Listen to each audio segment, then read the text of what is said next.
Մի ամայի վայրում գտնվող ամառանոցում մի տարեց կին իր հարսի սպառնալիքի տակ սեփական գերեզմանն է փորում, քանի որ վերջինս կորցրել է ինքնատիրապետումը։ Բայց երբ թվում էր, թե ամեն ինչ կնքված է ողբերգությամբ, խիզախության մի լուր դրսորում փոխում է խաղի կանոնները։ Եվ այդ գերեզմանի խորքից ծնվում է մի բան, որին ոչ ոք չէր սպասում, մի ամբողջ ընտանիքի վերածնունդը։ Եթե այս պատմությունը ձեզ հետաքրքրեց, մի մոռացեք բաժանորդագրվել մեր ալիքին, ասեք, թե որ քաղաքից եք մեզ դիտում։ Շարունակեցինք։ Խոստանում եմ, որ սա լինելու է լավագույն պատմությունը, որ երբեք լսել եք ձեր կյանքում։ Առավոտյան լույսը ներս էր թափանցում Վահագնի թաղամասի առանձնատան հսկայական պատուհաններից, յուրաքանչյուր սենյակ լուսավորելով այն գրեթե արհեստական պայծառությամբ, որը բնորոշ է նրանց, ովքեր երբեք չեն ճանաչել համեստ տների մթնշաղը։ Տիկին Կարինեն դիտում էր արի արտացոլանքն իտալական մարմարե հատակներին, տասնամյակների կառույցից կոշտացած մատների արանքում սեղմած պահելով նուրբ ճենապակյա բաժակը։ Այնտեղ ամեն ինչ չափազանց շատ էր փայլում, չափազանց օտարոտի հնչում։ Նա դեռ չէր սովորել այն շքեղ լռությանը, որը լցնում էր տան յուրաքանչյուր անկյունը։ Մի լռություն, որը տարբերվում էր նրանից, ինչին ծանոթ էր ողջ կյանքում, երբ կարի մեքենայի ձայնն իր օրերի երաժշտությունն էր, իսկ թարմ եփած սուրճի բույրը խառնվում էր տնական հացի բուրմունքին։ Արդեն գրեթե 1 տարի էր, ինչ Ռուբենը, նրա միակ որդին, պնդել էր, որ նա թողնի Գյումրի իրենց համեստ տնակը գա ապրելու իր կնոջ Յուլիայի թոռան Մաթոսի հետ Երանում։ Առաջարկը փաթաթված էր որդիական սիրով ու երախտագիտությամբ։ Ռուբենը միշտ հուզված կրկնում էր, որ հիմա իր հերթն է հոգ տանել նրա մասին այնքան ժամանակ հետո, երբ նա էր աշխարհն իր ուսերին պահել, որպեսզի ինքը կարողանա սովորել, աճել ու հաջողության հասնել կյանքում։ Եվ նա հասել էր հաջողության։ Լինելով անդադար աճող տնտեսության սեփականատեր, Ռուբենը դարձել էր հաջողակ, ճանաչված, հարգված մարդ։ Բայց տիկին Կարինեի համար որդին շարունակում էր մնալ այն մեծաճք տղան, որը ցուրտ գիշերներին քնում էր, գրկած նրան, երբ փողը հազիվ բավականացնում էր լույսի վարձը տալու համար։ Նա համաձայնել էր տեղափոխվել սիրուց դրդված։ Ոչ հարմարավետության, ոչ էլ այն շքեղության համար, որը երբեք չէր խնդրել, այլ որդուն ու թոռանը մոտ լինելու հնարավորության համար։ Մաթոս։ Տղան այդ դժվարին հարմարվողականության օրերին նրա ժպիտի պատճառն էր։ 8 տարեկան, միշտ փնթի-շագանակագույն մազերով, խորը աչքերով, որոնք կարծես տեսնում էին այն, ինչ երեխաները սովորաբար չեն տեսնում, Մաթոսն ուներ մի յուրահատկություն։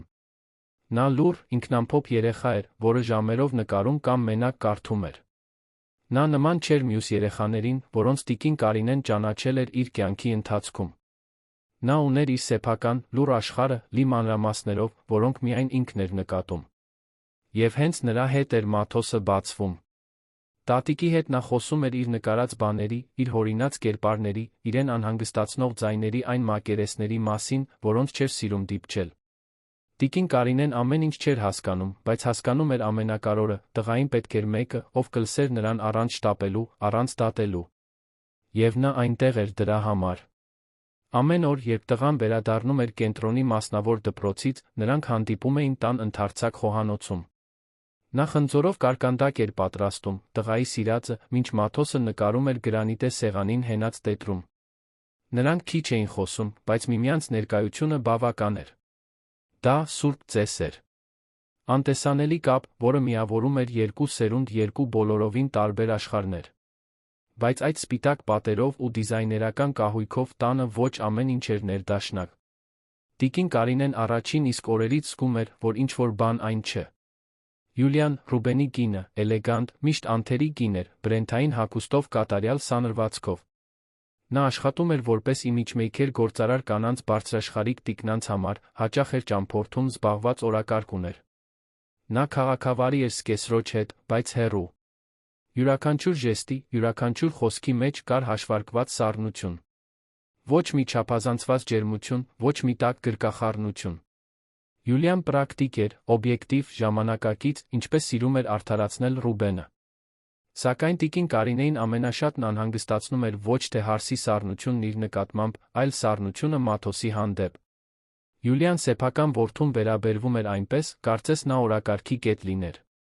Հարցնում էր դպրոցի մասին, ստուգում արդյոք կերել է, համոզվում, որ մասնավոր ուսուցիչները հետում են ժամանակացույցին։ Բայց քնքշություն չկար։ Չկար այն մայրական հայացքը, որը հալվում է որդու ժպիտը տեսնելիս։ Չկային քնելուց առաջ ճակատին դրվող համբույրներ, չկար գիրկը դժվար օրերին։ Մաթոսը երբեք չէր բողոքում, բայց տիկին Կարինեն տղայի լռության մեջ տեսնում էր մի տխրություն, որը նա չգիտեր ինչպես անվանել։ Մի օր, երբ նա պատրաստում էր սովորական կարկանդակը, տիկին Կարինեն համարձակվեց այդ թեմայով խոսել Ռուբենի հետ։ Նա հյուրասենյակում էր, նոութբուքով նամակների էր պատասխանում, բայց մայրը դանդաղ մոտեցավ, ձեռքերը սրբելով գոգնոցով, որը համառորեն կրում էր, չնայած տանը 3 սպասուհի լինելուն։ Ռուբեն ջան, կարող եմ մի բան ասել, հարցրեց նա մեղմ ձայնով, կարծես ներողություն խնդրելով գոյություն ունենալու համար։ Ռուբենը հայացքը բարձրացրեց էկրանից, ժպտալով։ Իհարկե, մամ։ Ինչ է պատահել։ Տիկին Կարինեն վարանեց։ Չէր ուզում խնդիրներ ստեղծել, չէր ուզում լինել այն խառնվող սկեսուրը, որին այդքան ծաղրում են հեռուստաֆիլմերում։ Բայց Մաթոսի համար անհանգստությունն ավելի մեծ էր, քան անհանգստացնելու վախը։ Յուլիայի ու Մաթոսի մասին է, սկսեց նա, զգուշությամբ ընտրելով բառերը։ Գիտեմ, որ իմ գործը չէ, բայց նկատել եմ, որ նա մի տեսակ սառն է տղայի հետ։ Նա այնքան քնքուշ է, այնքան զգայուն, իսկ նա կարծես թե շատ ջերմություն ցույց չի տալիս նրա հանդեպ։ Ռուբենը հոգոց հանեց, բայց ոչ զարմացած, ոչ էլ վիրավորված տեսք ուներ։ Մամ, Յուլիան ուրիշ է։ Նա այն տեսակը չէ, որ անընդհատ փայփայում է, գիտես։ Այդպես է դաստիարակվել, ավելի զուսպ ընտանիքում։ Բայց նա սիրում է Մաթոսին, իր ձով։ Պարզապես մայր լինելու ավելի ժամանակակից ձե։ Տիկին Կարինեն ուզում էր ասել, որ մայրական սերը ժամանակակից կամ հնաոճ չունի, այն պարզապես կամ գոյություն ունի, կամ ոչ։ Բայց կուլ տվեց խոսքերն ու գլխով արեց, սրտում ցավով վերադառնալով խոհանոց։ Ռուբենը լավ, աշխատասեր, առատաձեռն մարդ էր։ Բայց որոշ բաների հանդեպ կույր էր։ Կամ նախընտրում էր այդպիսին լինել։ Օրերն անցնում էին այդ տարօրինակ առօրյայով, որտեղ շքեղությունն ու դատարկությունը միահյուսվում էին։ Տիկին Կարինեն փորձում էր իր տեղը գտնել այդ հսկայական տանը։ Վաղ էր արթնանում, թե անելու բան չուներ։ Սպասուհիներն ամեն ինչի մասին հոգ էին տանում։ Ճաշը պատրաստում էր վարձու խոհարարը։ Լվացքն ու արթուկն անում էր մեկ այլ աշխատակցուհի։ Տիկին Կարինեն իրեն անպետք էր զգում։ Ողջ կյանքը որոշվել էր աշխատանքով, զբաղված ձեռքերով, ամենօրյա պայքարով։ Իսկ հիմա, հարմարավետությամբ շրջապատված, զգում էր, որ կորցրել է սեփական ինքնությունը։ Ով էր նա առանց կարի մեքենայի, առանց պատվերների, առանց վազվզոցի։ Պարզապես մի տարեցկին, տեղահանված մի տանը, որն իրենը չէր։ Միակ պահը, երբ նա իրեն իսկապես կենդանի էր զգում, այն էր, երբ Մաթոսը դպրոցից գալիս էր։ Տղան ներս էր մտնում, պայուսակը գցում նախասրահում վազում խոհանոց, տատիկին փնտրելու։ Տատիկ, ես եկա, հայտարարում էր նա, միշտ այն ամաչկոտ կիսաժպիտով։ Եվ տիկին Կարինեն ժպտում էր ի պատասխան, զգալով, որ հենց այդ փոքրիկ ծեսի մեջ էր տեղափոխվելուն համաձայնելու պատճառը։ Մի օր Մաթոսը նոր նկար բերեց։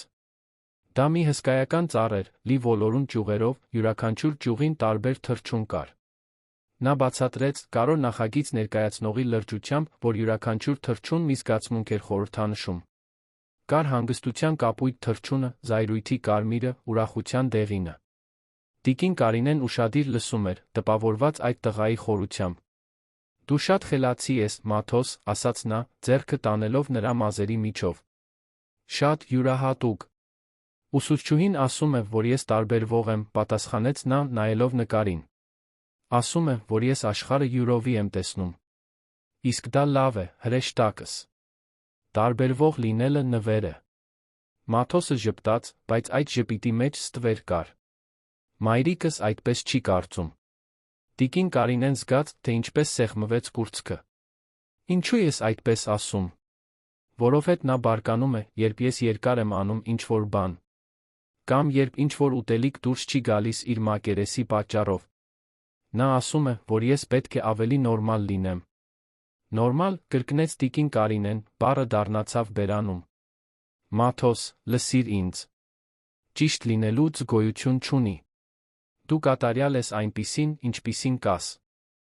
Իսկ մայրդ քեզ սիրում է, պարզապես ճիշտ ցույց տալ չգիտի։ Տղան չպատասխանեց, բայց մոտեցավ տատիկին ու գլուխը դրեց նրա ուսին։ Տիկին Կարինեն գրկեց նրան, զգալով, որ այդ գրկախառնությունն ամենակարևոր բանն էր, որ նա կաներ այդ օրը։ Այդ շաբաթ։ Գուցե այդ ամբողջ կյանքում։ Շաբաթներն անցնում էին, օտարության զգացումը մեծանում էր։ Տիկին Կարինեն սկսեց ավելի ուշադիր հետել տան դինամիկային։ Նկատեց, որ Յուլիան ու Ռուբենը գրեթե չէին խոսում, երբ միասին էին։ Ընթրիքները լուռ էին անցնում, յուրաքանչյուրն իր հեռախոսի մեջ։ Ռուբենն աշխատում էր մինչ ուշ, Յուլիան վաղ առավոտյան գնում էր հանդիպումների։ Մաթոսը մնում էր դայակների ու ուսուցիչների հետ։ Իսկ տիկին Կարինեն այնտեղ էր, մի ընտանիքի անտեսանելի վկան, որը միասնական էր թվում միայն թղթի վրա։ Մի գիշեր, չկարողանալով քնել, տիկին Կարինեն իջավ խոհանոց, երիցուկի թեյ պատրաստելու։ Տունը լուռ էր, լուսավորված միայն միջանցքների ավտոմատ լույսերով։ Երբ անցնում էր հյուրասենյակով, Ռուբենի աշխատասենյակից խուլ ձայներ լսեց։ Դուռը կիսաբաց էր։ Նա մտադրություն չուներ լրտեսելու, բայց խոսակցության տոնն իր ուշադրությունը գրավեց։ Յուլիան էր, նա հեռախոսով էր խոսում։ Տիկին Կարինեն կանգ առավ միջանցքում, սիրտը բաբախում էր, չիմանալով ինչու։ Յուլիայի ձայնի տոնի մեջ մի բան կար, որ նրան զգաստացնում էր։ Դա պարզապես սառնություն չէր։ Լարվածություն էր։ Գուցե վախ։ Գիտեմ, ասում էր Յուլիան, ձայնը ցածր, բայց հուզմունքով լի։ Բայց դա այդքան էլ հեշտ չէ։ Նա չպետք է հիմա իմանա։ Ոչ այսքան ժամանակ հետո։ Դա ամեն ինչ կկործանի։ Տիկին Կարինեն զգաց, թե ինչպես սարսուռ անցավ մարմնով։ Ինչի՞ մասին էր խոսում Յուլիան։ Ով չպետք է իմանար ինչ։ Յուլիան շարունակեց.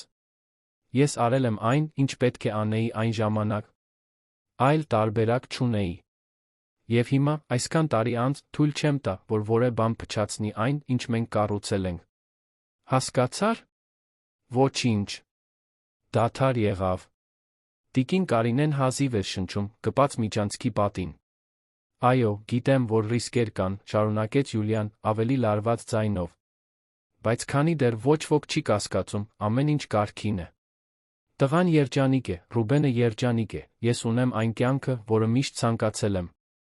Ես դա չեմ կորցնելու։ Տիկին Կարինեն զգաց, որ ոտքերը թուլանում են։ Ինչ գաղտնիք էր դա։ Ինչ էր արել Յուլիան։ Իսկ տղան, Մաթոսը, ինչ կապ ուներ դրա հետ։ Նախքան կհասցներ մտածել, նա լսեց աշխատասենյակի դռանը մոտեցող քայլերի ձայն։ Մի պահ տիկին Կարինեն արագ հեռացավ, սրտի թրթիռով բարձրանալով սանդուղքով դեպի իր սենյակ։ Պառկեց անկողնում, միտքը խառնված։ Փորձեց իրեն համոզել, որ սխալ է հասկացել, որ շտապ հետություններ է անում։ Բայց խորքում մի համառ ձայն ասում էր նրան, որ այդ տանը ինչ-որ բան շատ սխալ էր։ Հաջորդ օրերին տիկին Կարինեն չկարողացավ այդ խոսակցությունը մտքից հանել։ Նա Յուլիային այլ աչքերով էր նայում, փնտրելով նշաններ, թաքնվածի հետքեր։ Եվ որքան շատ էր դիտում, այնքան ավելի շատ էր նկատում փոքր մանրամասներ, որոնք նախկինում աննկատ էին մնում։ Յուլիան խուսափում էր խոսել սեփական ընտանիքի մասին։ Երբեք հարազատներից հյուրեր չէր ընդունում։ Տանը եղած հարսանեկան սակավաթիվ լուսանկարներում միայն նորապսակներն էին ու մի քանի ընկերներ։ Ոչ մի հայր, ոչ մի մայր, ոչ մի եղբայր։ Երբ Ռուբենը որևէ բան էր նշում աներանց մասին, Յուլիան արագ փոխում էր թեման, միշտ պատրվակելով, որ ընտանիքը հեռու է, բարդ, որ չարժե մանրամասների մեջ մտնել։ Եվ մի ուրիշ բան էլ կար։ Մաթոսը ոչ մի բանով նման չէր Յուլիային։ Ոչ էլ Ռուբենին։ Տղան նուրբ դիմագծեր ուներ, նշած աչքեր, ավելի հարթ ու մուգ մազեր, քան զույգինը։ Տիկին Կարինեն նախկինում երբեք դրա մասին չէր մտածել, տարբերությունները միշտ վերագրելով անկանխատեսելի գենետիկային։ Բայց հիմա, երբ այդ խոսակցությունը մտքում պտտվում էր, կտորները սկսում էին միանալ անհանգստացնող ձով։ Մի օր, երբ Մաթոսը նկարում էր խոհանոցում, իսկ տիկին Կարինեն պատրաստում էր սովորական կարկանդակը, նա որոշեց մի քանի հարց տալ զգուշորեն, առանց կասկածներ հարուցելու։ Մաթոս, դու երբե տեսել ես քո մանկության նկարները, հարցրեց նա, անտարբեր ձանալով, մինչ խմորն էր խառնում։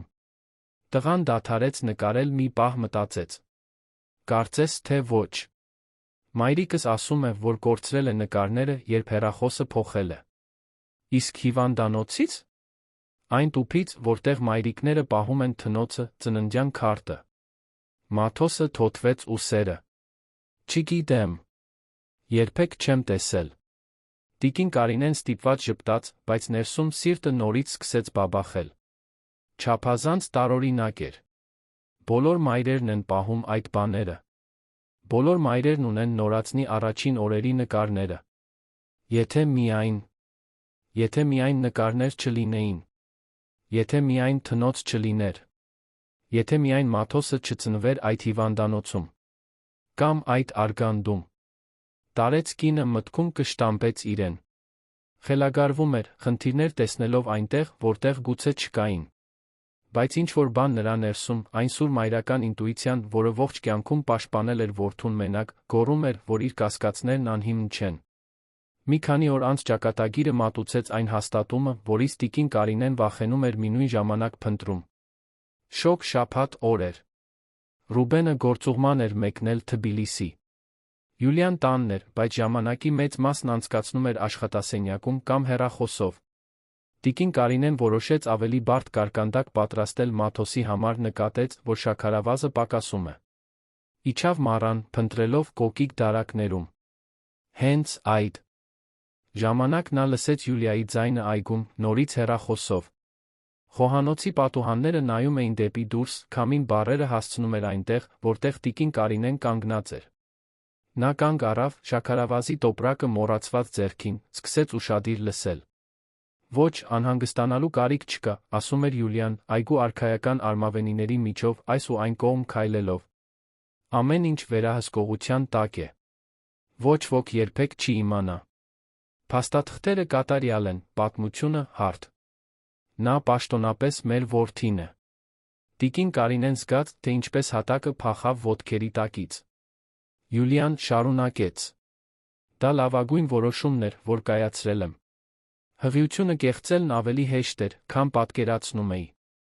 Մի քանի լայն հագուստ, մի քանի կեղծ անալիզ, վերջ։ Ռուբենն ամեն ինչին հավատաց։ Եվ երբ ժամանակը եկավ, դու ճիշտ երեխա գտար, ճիշտ տարիքի, ճիշտ փաստաթղթերով։ Ոչ ոք ոչինչ չի հարցնում, երբ դու փող ունես։ Տիկին Կարինեն ստիպված եղավ բռնվել սեղանից, որպեսզի չընկնի։ Ոտքերը դողում էին։ Սիրտը այնքան ուժեղ էր բաբախում, որ նա մտածեց, թե հենց այդտեղ կուշաթափվի։ Մաթոս։ Իր թոռը։ Տղան, որին սիրում էր իր էության ամեն մի թելով։ Արյունակից թոռ չէր։ Ռուբենի որդին չէր։ Ամեն ինչ սուտ էր։ Զգուշորեն կառուցված խաբեություն։ Յուլիան դեռ խոսում էր։ Ես պետք է կապեի Ռուբենին, հասկանում ես։ Նա սկսում էր կասկածել ամուսնությանը, կարծում էր, թե ինչ-որ բան պակասում է։ Որդին ամեն ինչ լուծեց։ Նա սիրահարվեց տղային, իր ողջ կյանքը կառուցեց նրա շուրջ։ Հիմա ամուսնությունն ապահով է, կյանքն ապահով է։ Իսկ տղան դե, նա ունի այն ամենը, ինչ իրեն պետք է։ Արդար փոխանակում է։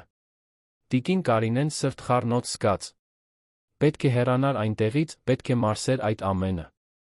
Դողացող քայլերով բարձրացավ իր սենյակ, փակեց դուռը, նստեց անկողնուն, ձեռքերը դողալով։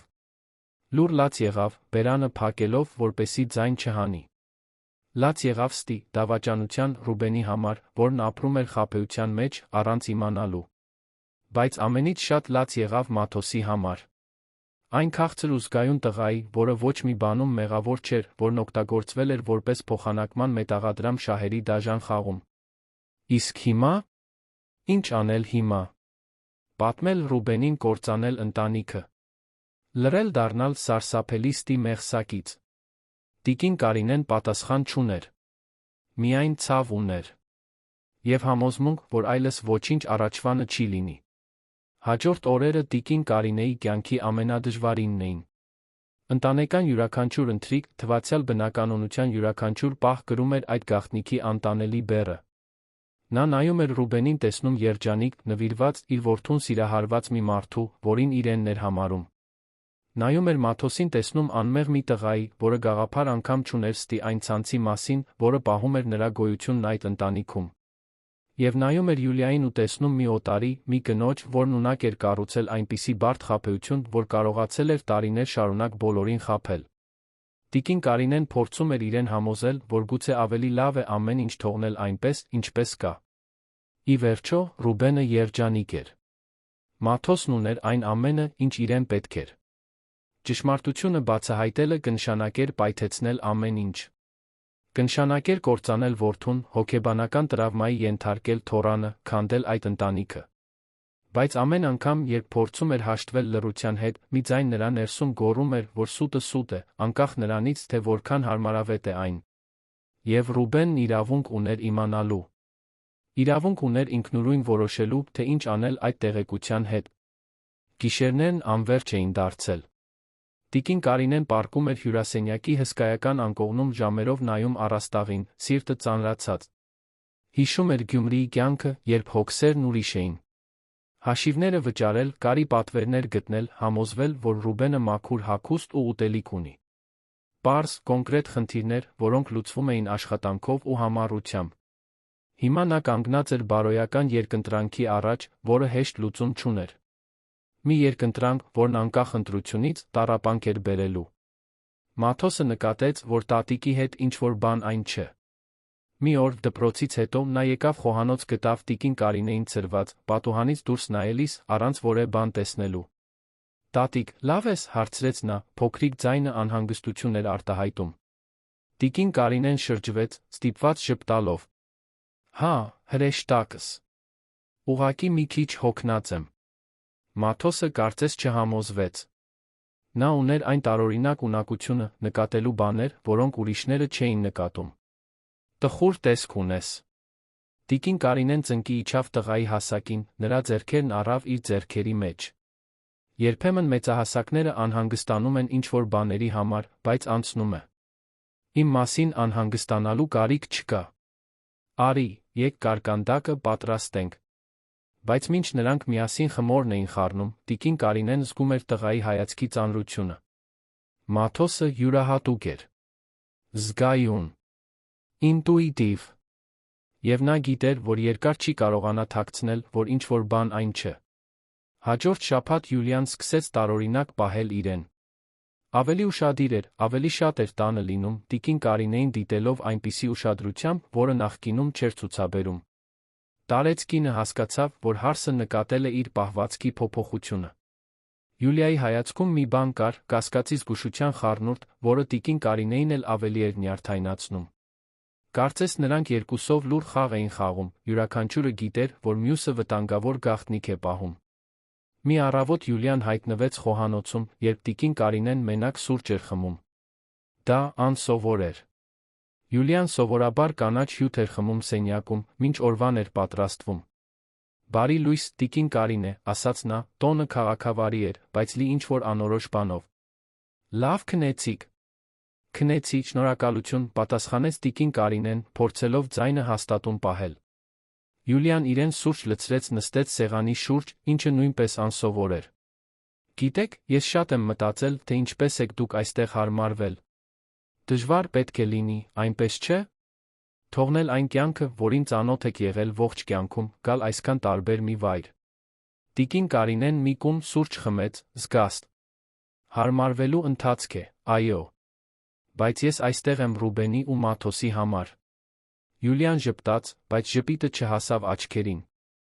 «Այո, Մաթոսը ձեզ պաշտում է։ Դուք երկուսս շատ ամուր կապ ունեք։ Երբեմն նույնիսկ կարծում եմ, որ նա ձեզ բաներ է պատմում, որոնք մեզ չի պատմում»։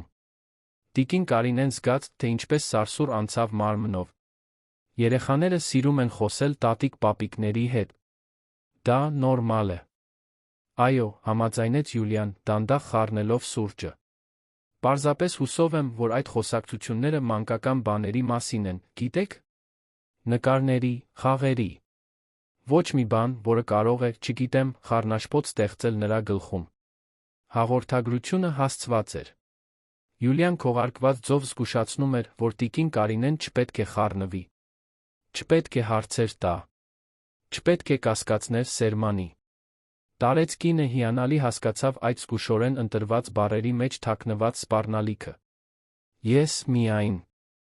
Մանկական բաների մասին եմ խոսում, պատասխանեց տիկին Կարինեն, պահելով Յուլիայի հայացքը։ Ես խառնաշփոթ ստեղծողներից չեմ։ Հրաշալի, ասաց Յուլիան, վեր կենալով սեղանից։ Որովհետև խառնաշփոթը վերջին բանն է, որ մեզ պետք է այս ընտանիքում։ Եվ վստահ եմ, որ դուք համաձայն եք։ Երբ Յուլիան դուրս եկավ, տիկին Կարինեն քարացած մնաց աթոռին, սիրտը բաբախում էր։ Հարսը գիտեր։ Գիտեր, որ նա ինչ-որ բան է բացահայտել։ Եվ այդ խոսակցությունը հստակ նախազգուշացում էր։ Լուռ մնա, թե չէ հետանքներ կլինեն։ Տիկին Կարինեն հստակ չգիտեր, թե ինչ հետանքներ կլինեն դրանք, բայց Յուլիայի աչքերի սառնությունը հստակ ցույց էր տալիս, որ նա չի կատակում։ Այդ գիշեր, երբ Ռուբենը տուն եկավ աշխատանքից, տիկին Կարինեն քիչ մնաց զիջեր։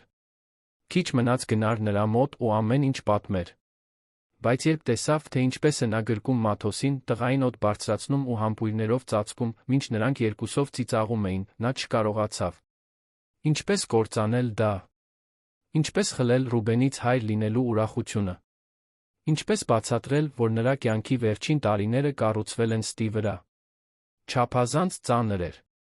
Չափազանց դաժան։ Բայց լռությունը նույնպես դաժան էր։ Եվ տիկին Կարինեն իրեն բաժանված էր զգում երկու ճանապարհների մեջ, որոնք երկուսն էլ ցավոտ էին։ Օրերն ավելի լարված էին դառնում։ Յուլիան ուժեղացրեց հսկողությունը տիկին Կարինեի նկատմամբ։ Միշտ մոտակայքում էր, միշտ դիտում էր, միշտ այն հաշվարկող հայացքով։ Տատիկի ու թոռան միջ խոհանոցում տեղի ունեցող խոսակցությունները սկսեցին լուռ վկա ունենալ։ Յուլիան հայտնվում էր անհեթեթ պատրվակներով, ինչ-որ բան էր վերցնում սառնարանից, ճաշացանկն էր ստուգում խոհարարի հետ, ցանկացած պատճառ էր հորինում այնտեղ մնալու համար։ Տիկին Կարինեն հասկանում էր ուղերձը։ Զգույշ եղիր, թե ինչ ես խոսում։ Ես հետում եմ։ Մաթոսը զգում էր օդում կախված լարվածությունը, թե չէր հասկանում, թե ինչ է կատարվում։ Ավելի լուռ, ավելի ինքնամփոփ դարձավ։ Նկարները, որոնք նախկինում գունավոր էին, սկսեցին ավելի մուգ երանգներ ունենալ։ Մի օր նա նկարեց մի ծառ առանց տերների, միայն ոլորուն ճյուղերով։ Երբ տիկին Կարինեն հարցրեց նկարի մասին, նա պատասխանեց, որ երբեմն ծառերը կորցնում են տերները, երբ տխրում են։ Տատիկը ստիպված եղավ դուրս գալ խոհանոցից, որպեսզի թաքուն լաց լինի։ Այդ ամենն ազդում էր տղայի վրա։ Տան լարվածությունը, ծանր մթնոլորտը, Յուլիայի մշտական հսկող ներկայությունը։ Մաթոսն ամեն ինչ կլանում էր, իրեն բնորոշ զգայուն ու խորը ձով։ Եվ տիկին Կարինեն իրեն անզոր էր զգում։ Ցանկացած քայլ, որ նա աներ, կարող էր վատթարացնել իրավիճակը։ Մի հինգշաբթի օր Ռուբենը տուն վերադարձավ ավելի վաղ։ Մի հանդիպում չեղարկվել էր, նա որոշել էր օրվա մնացած մասն անցկացնել ընտանիքի հետ։ Գտավ Մաթոսին հյուրասենյակում նկարելիս, տիկին Կարինեին բազմոցին հելունագործությամբ զբաղվելիս, Յուլիային աշխատասենյակում հեռախոսով, ինչպես միշտ։ Դե ինչ, չեմպիոն, ասաց Ռուբենը, նստելով որդու կողքին։ Այսօր ինչ ես նկարում։ Մաթոսը ցույց տվեց նկարը։ Դա մի տուն էր, բազմաթիվ պատուհաններով, յուրաքանչյուրում տարբեր մարդ էր երում։ Բայց մարդիկ իրար չէին նայում, յուրաքանչյուրը մի ուղղությամբ էր շրջված։ Ռուբենը ուսումնասիրեց նկարը, հետաքրքրված։ Իսկ այս մարդիկ ովքեր են։ Մաթոսը թոթվեց ուսերը։ Մարդիկ, որոնք ապրում են նույն տանը, բայց տարբեր աշխարհներում։ Ռուբենը հայացքով փոխանակվեց տիկին Կարինեի հետ, որը ծածնում էր, թե կենտրոնացած է հելունագործության վրա։ Այդ նկարում մի անհանգստացնող բան կար, մի ճշմարտություն, որը երեխան արտահայտում էր, չիմանալով, որ բացահայտում է այդ ընտանիքի վիճակը։ Դու քեզ միայնակ ես զգում, Մաթոս, հարցրեց Ռուբենը, ձայնը լի անհանգստությամբ։ Երբեմն, խոստովանեց տղան։ Բայց տատիկս ինձ հետ է մնում։ Նա ինձ հասկանում է։ Ռուբենը ժպտաց նայեց մորը։ Այո, տատիկդ յուրահատուկ է։ Միշտ էլ եղել է։ Նա է ինձ սովորեցրել, որ ընտանիքը ներկա լինելու մասին է, ոչ թե իրեր ունենալու։ Տիկին Կարինեն զգաց, որ կոկորդը սեղմվում է։ Ուզում էր գոռալ, որ ընտանիքը նա ճշմարտության, ազնվության մասին է։ Բայց կուլ տվեց խոսքերն ու շարունակեց հելունագործությունը, մատները դողալով։ Այդ գիշեր, երբ բոլորը քնելու գնացին, տիկին Կարինեն չկարողացավ աչքերը փակել։ Վեր կացավ, իջավ խոհանոց թեյ պատրաստեց։ Նստած էր մենակ, նայում էր արտաքին լապտերներով լուսավորված այգուն, երբ սանդուղքից քայլերի ձայն լսեց։ Սիրտը բաբախեց։ Յուլիան էր։ Հարսը մտավ խոհանոց, մետաքսե խալաթով, մազերն արձակ։ Նստեց սեղանի շուրջ առանց թույլտվություն խնդրելու, տիկին Կարինեին նայելով այն սառը հայացքով, որից նա սկսում էր վախենալ։ Չեք կարողանում քնել, հարցրեց Յուլիան, բայց դա իրականում հարց չէր։ Տիկին Կարինեն մի կում թեյ խմեց, չպատասխանելով։ Ես էլ, շարունակեց Յուլիան։ Շատ բաների մասին եմ մտածում։ Թե ինչպես կյանքը կարող է փխրուն լինել, գիտեք։ Թե ինչպես մեր կառուցած ամեն ինչ կարող է փլուզվել մի սխալ խոսքից, մի սխալ տեղում հայտնված տեղեկությունից։ Տիկին Կարինեն նայեց նրան։ Ինչ ես ուզում, Յուլիա։ Կինը ժպտաց, բայց դա վտանգավոր ժպիտ էր։ Ուզում եմ, որ մենք իրար հասկանանք։ Դուք ինչ-որ բան եք բացահայտել։ Ես գիտեմ, որ բացահայտել եք։ Տեսել եմ ձեր հայացքում, ձեր խուսափելուձի մեջ, թե ինչպես եք նյարդայնանում, երբ ես մոտակայքում եմ։ Տիկին Կարինեն չժխտեց։ Իմաստ չուներ։ Ուրեմն պարզ կլինեմ, ասաց Յուլիան, առաջ թեքվելով։ Ինչ էլ որ բացահայտել եք, պահեք ձեզ։ Ռուբենը երջանիկ է։ Մաթոսը երջանիկ է։ Ես բոլորի համար լավ կյանք եմ ապահովում։ Ինչու փչացնել դա։ Որովհետև դա սուտ է, պատասխանեց տիկին Կարինեն, ձայնը դողում էր, բայց հաստատուն էր։ Ռուբենն արժանի է իմանալու ճշմարտությունը։ Ճշմարտությունը, ծիծաղեց Յուլիան, մի ձայն առանց հումորի։ Ճշմարտությունը կկործանի նրան։ Կկործանի Մաթոսին։ Կկործանի այս ընտանիքը։ Դա եք դուք ուզում։ Կործանում։ Ես արդարություն եմ ուզում։ Արդարություն, կրկնեց Յուլիան, տոնը դառն էր։ Այս աշխարհում կատարյալ արդարություն գոյություն չունի, տիկին Կարինե։ Գոյություն ունեն միայն ընտրություններ։ Եվ դուք պետք է ընտրեք։ Լուր մնալ պահպանել ձեր ընտանիքի երջանկությունը, թե բերանը բացել տեսնել, թե ինչպես է ամեն ինչ փլուզվում։ Ներառյալ ձեր հարաբերությունները Ռուբենի Մաթոսի հետ։ Սպառնալիքն այժմ պարզ էր։ Եթե տիկին Կարինեն պատմեր, Յուլիան ամեն ինչ կաներ, որպեսզի Ռուբենին ու Մաթոսին նրա դեմ տրամադրի։ Տարեց կնոջը կներկայացներ որպես շփոթված, ծերունական մարազմի մեջ գտնվող, պատմություններ հորինող մեկի։ Եվ իր համոզելու ուժով, այդ ընտանիքի կյանքի նկատմամբ իր վերահսկողությամբ, նա հավանաբար կհասներ իր ուզածին։ Տիկին Կարինեն զգաց, որ արցունքներն այրում են աչքերը։ Դու սիրտ չունես։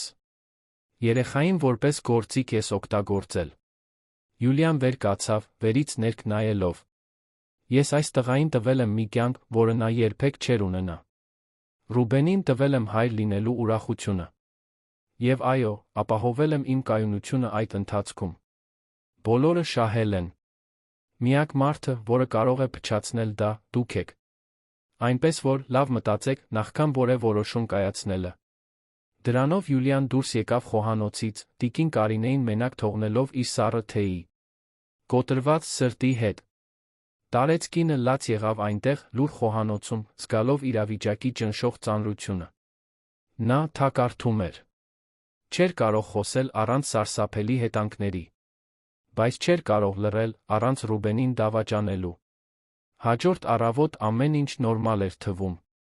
Ռուբենը վաղ գնաց աշխատանքի։ Մաթոսը գնաց դպրոց։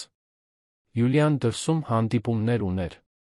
Եվ տիկին Կարինեն մենակ մնաց մեծ տանը, սենյակներով թափառելով ուրվականի պես։ Իրեն զգում էր ոսկե վանդակում փակված, որտեղ յուրաքանչյուր շքեղ պատն անհնարին պատնեշ էր։ Օրվա վերջում, երբ Մաթոսը վերադարձավ, նա փորձեց նորմալ պահել իրեն։ Պատրաստեցին սովորական կարկանդակը։ Խոսեցին նկարների մասին։ Բայց օդում մի տխրություն կար, որը նույնիսկ տղան չէր կարող անտեսել։ Տատիկ, դու գնալու ես, հանկարծ հարցրեց նա, մեծ աչքերը հառած նրան։ Տիկին Կարինեն զգաց, որ սիրտը սեղմվում է։ Ինչու ես այդպես մտածում, հրեշտակս։ Որովհետև դու այստեղ տխուր տեսք ունես։ Իսկ երբ մարդիկ տխրում են, նրանք գնում են։ Տիկին Կարինեն թոռանը քաշեց իր կողմը, ամուր գրկելով։ Ես չեմ գնալու։ Ես այստեղ եմ քեզ համար։ Միշտ կլինեմ։ Մաթոսը վվեց գրկում, տիկին Կարինեն զգաց, որ արցունքները լուր հոսում են։ Ամեն ինչ կաներ այդ տղային պաշտպանելու համար։ Բայց ինչպես պաշտպանել նրան, երբ ամենամեծ սպառնալիքը գալիս էր հենց տան ներսից։ Հենց սեփական մորից։ Օրերն անցնում էին լարված առօրյայով։ Տիկին Կարինեն փորձում էր պահպանել բնականոնությունը, բայց զգում էր, որ ապրում է ժամացույցով ռումբի վրա։ Ամեն պահ ինչ-որ բան կարող էր պայթել։ Յուլիան պահպանում էր հսկողությունը, միշտ ներկա, միշտ վերահսկող։ Եվ տիկին Կարինեն իրեն ավելի ու ավելի խեղդված էր զգում։ Հենց այդ ժամանակ մի ուրբաթ օր Յուլիան ընթրիքի ժամանակ հայտարարեց, որ հանգստյան օրերի համար անակնկալ է պատրաստել։ «Ընտանեկան ճամփորդության ենք գնալու», ասաց նա ժպտալով։ «Դեպի իմ ընտանիքի ամառանոցը մարզերում։ Գեղեցիկ, հանգիստ վայր է։ Հիանալի կլինի հանգստանալու, միասին ժամանակ անցկացնելու համար։ Ռուբենին գաղափարը դուր եկավ։ Հրաշալի է, սիրելիս։ Վաղուց է, ինչ մի հանգստյան օր չենք վերցրել միայն մեզ համար»։ Մաթոսը նայեց տատիկին, կարծես հավանություն փնտրելով։ «Դու էլ ես գալու, տատիկ»։ Տիկին Կարինեն ուզում էր ասել ոչ։ Ուզում էր պատրվակ հորինել։ Բայց Յուլիան նրան նայում էր այն սառցե, մարտահրավեր նետող հայացքով։ Եվ նա հասկացավ, որ ընտրություն չունի։ Յուլիան քայլեր էր անում շախմատի տախտակի վրա։ Եվ տիկին Կարինեն, մի պատճառով, որը չէր կարողանում սահմանել, խորը վախ էր զգում գալիքից։ «Իհարկե կգամ», պատասխանեց նա ստիպված ժպտալով։ «Լավ կլինի»։ Բայց ներսում մի ձայն գոռում էր, որ դրանից ոչ մի լավ բան դուրս չի գա։ Որ նա թակարդի մեջ է ընկնում։ Եվ որ գուցե, այս անգամ, ելք չկա։ Ճանապարհորդությունը դեպի Հայաստանի մարզեր երկար ու լուռ էր։ Ռուբենը կենտրոնացած վարում էր, երբեմն մեկնաբանելով երթևեկության կամ ճանապարհի նշանի մասին։ Յուլիան նստած էր արջի նստատեղին, հեռախոսը ձեռքին, թվացյալ հանգիստ։ Մաթոսն ու տիկին Կարինեն հետի նստատեղին էին։ Տղան նայում էր պատուհանից, դիտելով, թե ինչպես է քաղաքային բնապատկերը փոխվում գյուղականի։ Տիկին Կարինեն զգացնում էր, թե գիրք է կարդում, բայց բառերը պարում էին էջի վրա, առանց իմաստ ստանալու։ Նրա սիրտը արագ էր բաբախում այն պահից, երբ դուրս էին եկել Վահագնի թաղամասից։ Այդ ճամփորդության մեջ ինչ-որ բան այն չէր։ Նա դա զգում էր իր ներսում, այն ինտուիցիայով, որը նրան երբեք չէր խաբել։ Նախորդ գիշեր մի բան էր պատահել, որն էլ ավելի էր մեծացրել նրա վախը։ Պառկած էր, անհաջող փորձելով քնել, երբ հեռախոսը թրթռաց գիշերանոթի վրա։ Անհայտ համարից հաղորդագրություն էր։ Զգույշ եղեք։ Նա գիտի, որ դուք գիտեք։ Մի գնացեք ամառանոց։ Տիկին Կարինեն կարդաց ու վերընթերցեց հաղորդագրությունը, ձեռքերը դողալով։ Ո՞վ էր ուղարկել դա։ Ինչպես էր դրսից մեկը իմացել, թե ինչ է կատարվում։ Մտածեց ցույց տալ Ռուբենին, բայց ինչպես բացատրել, առանց ամեն ինչ բացահայտելու։ Մտածեց չգնալ, բայց ինչպես թողնել Մաթոսին։ Տղան մենակ կլիներ Յուլիայի հետ, եթե ինքը չգնար։ Ոչ, նա պետք է գնար։ Պետք է ներկա լիներ, թեկուզ միայն թոռանը ինչ-որ կերպ պաշտպանելու համար։ Գրեթե 3 ժամվա ճանապարհից հետո նրանք մտան մի մեկուսացված գյուղական տարածք, Լոռու մարզում։ Երկաթե դարպասն ավտոմատ բացվեց, երբ Յուլիան հեռախոսով կոդ հավաքեց։ Կարմիր հողոտ ճանապարհը ձգվում էր գրեթե 1 կիլոմետր, մինչ հասնեին հիմնական շինությանը։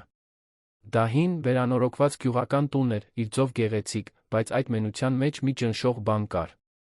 Տեսադաշտում հարաններ չկային։ Միայն անտառ, արոտավայր, լռություն։ Ինչ գեղեցիկ վայր է, ասաց Ռուբենը, կայանելով պատշգամբի դիմաց։ Իսկապես քո ընտանիքինն է, սիրելիս։ Երբեք այստեղ չեմ եղել։ Այո, պատասխանեց Յուլիան, իջնելով մեքենայից։ Վաղուց եմ ժառանգել, բայց հաճախ չեմ գալիս։ Մտածեցի, լավ կլինի, որ միասին լինենք, հեռու քաղաքի եռուզեռից։ Մաթոսն իջավ կանգնեց տատիկի կողքին, բռնելով նրա ձեռքը։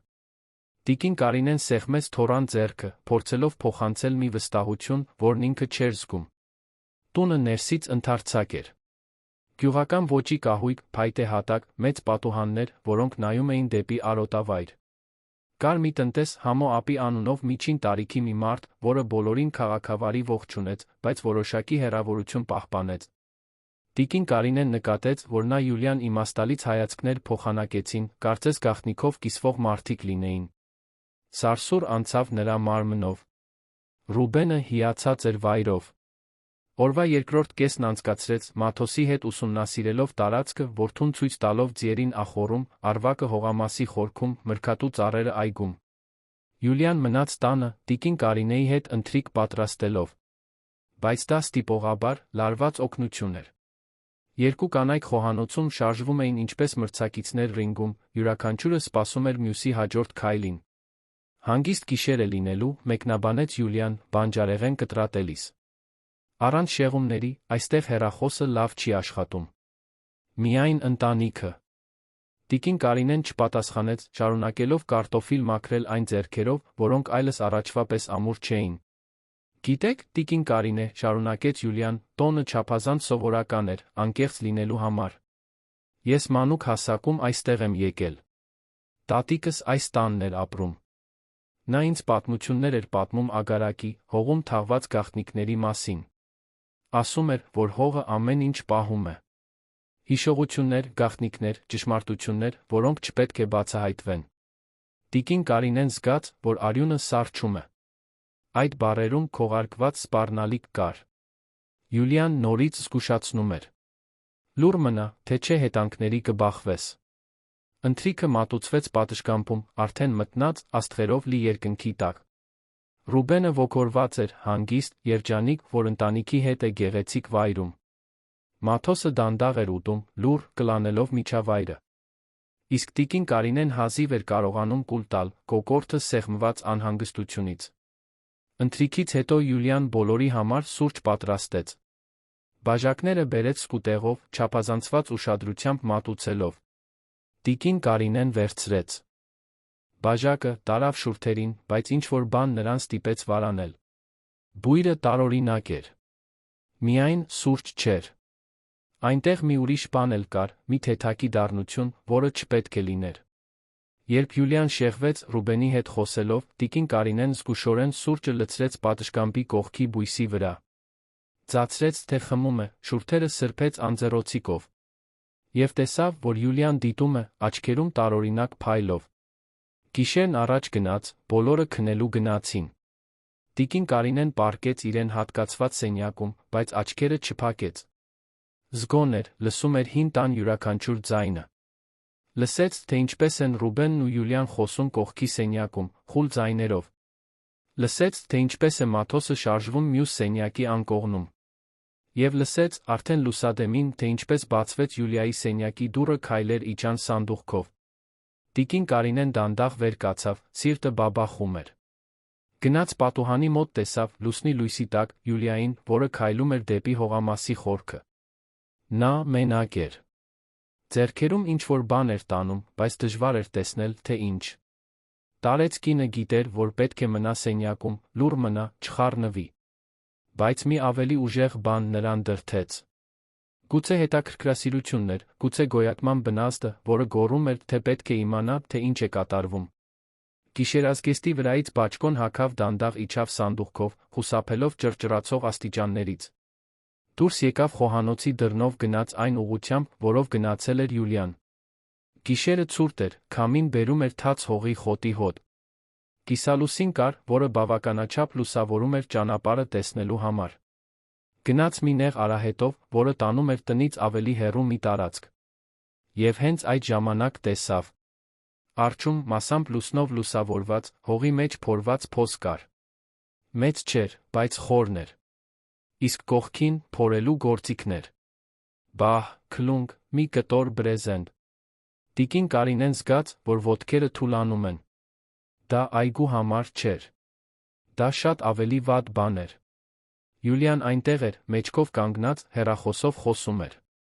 Նրա ձայնը կտոր-կտոր հասնում էր այնտեղ, որտեղ տիկին Կարինեն թաքնվել էր ծառի հետում։ Ամեն ինչ պատրաստ է, ասում էր Յուլիան։ Վաղը առավոտյան։ Ամեն ինչ դժբախտ պատահարի տեսք կունենա։ Տարեց, շփոթված մի կին, որը լուսադեմին մենակ դուրս է եկել մոլորվել։ Ոչ ոք չի կասկածի։ Տիկին Կարինեն ստիպված եղավ ձեռքը դնել բերանին, որպեսզի չգոռա։ Յուլիան ինչ-որ բան էր ծրագրում իր դեմ։ Այդ փոսը, այդ անցքը հողի մեջ, իր համար էր։ Անանուն հաղորդագրությունը ճիշտ էր։ Նա չպետք է գար։ Բայց հիմա այնտեղ էր մենակ, հեռու ամեն ինչից բոլորից, մի կնոջ մեկուսացված տարածքում, որն ունակ էր ամեն ինչի, իր գաղտնիքները պաշտպանելու համար։ Սրտի թրթիռով տիկին Կարինեն հնարավորինս լուռ վերադարձավ տուն։ Բարձրացավ սենյակ, փակեց դուռը, աթոռ քաշեց, այն արգելափակելու համար։ Վերցրեց հեռախոսը, բայց ինչպես ենթադրում էր, կապ չկար։ Նա լիովին մեկուսացված էր։ Չէր կարող ոչ ոքի զանգել, չէր կարող օգնություն խնդրել։ Ռուբենը քնած էր, վտանգի մասին գաղափար անգամ չունենալով։ Մաթոսը նույնպես։ Իսկ ինքը, 70-ամյա մի կին, մահացու թակարդում էր։ Գիշերվա մնացած մասը չքնեց։ Նստած էր անկողնում, պլանավորելով։ Արածագին կիչներ կփորձեր համոզել Ռուբենին վերադառնալ երան։ Պատրվակ կհորիներ, կասեր, որ լավ չի զգում։ Ամեն ինչ, որպեսի նրանց այնտեղից հանի։ Բայց երբ արը ծագեց, նա իջավ խոհանոց, գտավ միայն Յուլիային, որը նախաճաշ էր պատրաստում։ «Բարի լույս, տիկին Կարինե», ասաց նա, տոնը չափազանց քաղցր էր։ «Լավ քնեցիք»։ «Որտեղ է Ռուբենը», հարցրեց տիկին Կարինեն, անտեսելով հարցը։ «Վաղ առավոտյան Մաթոսի հետ դուրս եկավ։ Գնացին ծանոթանալու հողամասի մյուս կողմի ջրամբարին։ Մի 2 ժամից կվերադառնան։ Հեռու է»։ Տիկին Կարինեն զգաց, որ խուճապը բարձրանում է կոկորդով։ Յուլիան դա ծրագրել էր։ Հեռացնել Ռուբենին ու Մաթոսին։ Իրեն մենակ թողնել։ Խոցելի։ «Գիտեք, տիկին Կարինե», շարունակեց Յուլիան, սուրճ լցնելով բաժակի մեջ։ «Ես իսկապես ուզում էի, որ այս կետին չհասնեինք։ Ուզում էի, որ դուք խելամիտ լինեիք։ Բայց դուք չեք կարողանում լուռ մնալ, այնպես չէ՞։ Անընդհատ մտածում եք, ծրագրում եք ամեն ինչ պատմել Ռուբենին։ Ես դա տեսնում եմ ձեր աչքերում։ Ես թույլ չեմ տա, որ դու շարունակես այդ սուտը», ասաց տիկին Կարինեն, ձայնը դողում էր, բայց հաստատուն էր։ Յուլիան ծիծաղեց, մի սառցե ձայն։ «Դուք ոչինչ չեք կարողանա անել։ Որովհետև դուք այստեղ չեք լինի, որ պատմեք»։ Առճակատումն այժմ բաց էր։ Այլս դիմակներ չկային, այլս ծածնել չկար։ Դա դաժան ու սարսափելի ճշմարտությունն էր։ Յուլիան պատրաստ էր գնալ մինչ վերջ, իր խաբեությունը պաշտպանելու համար։ Իսկ տիկին Կարինեն մենակ էր, առանց ելքի։ «Եկեք զբոսնենք», ասաց Յուլիան, դա հրավեր չէր, այլ հրաման։ «Ուզում եմ ձեզ ցույց տալ հողամասի մի գեղեցիկ մասը»։ «Ես չեմ գալու», պատասխանեց տիկին Կարինեն, հետ քաշվելով։ «Կգաք», պնդեց Յուլիան, նրա ձայնում մի վտանգավոր բան կար։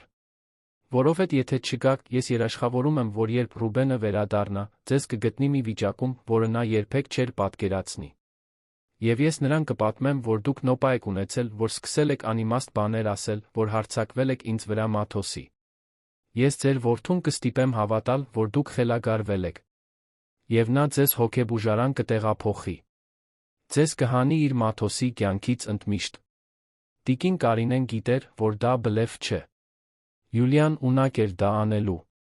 Իրավիճակը այնպես շահարկելու, որ ինքը թվա չարագործը։ Խելագարը։ Սպառնալիքը։ Ուստի նա հետեց։ Դուրս եկավ տնից, Յուլիայի կողքին քայլեց տարածքով։ Եվ յուրաքանչյուր քայլի հետ զգում էր, որ քայլում է դեպի իր վախճանը։ Անցան մրգատու այգով, դատարկ ախոռով, արոտավայրերով։ Եվ հետո հասան այն հեռավոր տարածքը, որտեղ փոսը բաց էր, սպասում էր։ «Հենց այստեղ է տատիկս ինձ պատմել կյանքի ամենակարևոր գաղտնիքները», ասաց Յուլիան, նայելով փոսին։ «Սովորեցրել է, որ երբեմն, որպեսզի պաշտպանենք այն, ինչ սիրում ենք, պետք է թաղենք այն, ինչ մեզ սպառնում է»։ Տիկին Կարինեն նայում էր այդ փոսին, տեսնում իր սեփական գերեզմանը։ Տեսնում էր ամեն ինչի վերջը։ Բայց ինչ-որ բան նրա ներսում, այն ուժը, որը նրան ստիպել էր գոյատել այսքան դժվար տարիներ, այն կնոջ խիզախությունը, որը մենակ մեծացրել էր որդուն, հակառակ բոլոր դժվարությունների, թույլ չէր տալիս հանձնվել։ «Քեզ մոտ չի ստացվի», ասաց նա, ձայնն ավելի հաստատուն էր, քան սպասում էր։ «Ռուբենը կիմանա։ Մաթոսը կիմանա։ Ճշմարտությունը միշտ բացահայտվում է»։ Յուլիան նայեց նրան, առաջին անգամ տիկին Կարինեն սառը դիմակի հետում հուսահատություն տեսավ։ Դա միայն չարություն չէր։ Վախ էր։ Ամեն ինչ կորցնելու վախ։ Ոչնչի հետ մնալու վախ։ Նորից ոչ ոք դառնալու վախ։ «Ես չեմ կարող ամեն ինչ կորցնել», ասաց Յուլիան, ձայնը կոտրվեց։ «Ես եմ սա կառուցել։ Ես արժանի էի այս կյանքին։ Եվ դու ինձանից դա չես խլի»։ Այդ պահին ինչ-որ բան փոխվեց։ Յուլիան առաջ շարժվեց, տիկին Կարինեին հրելով դեպի փոսը։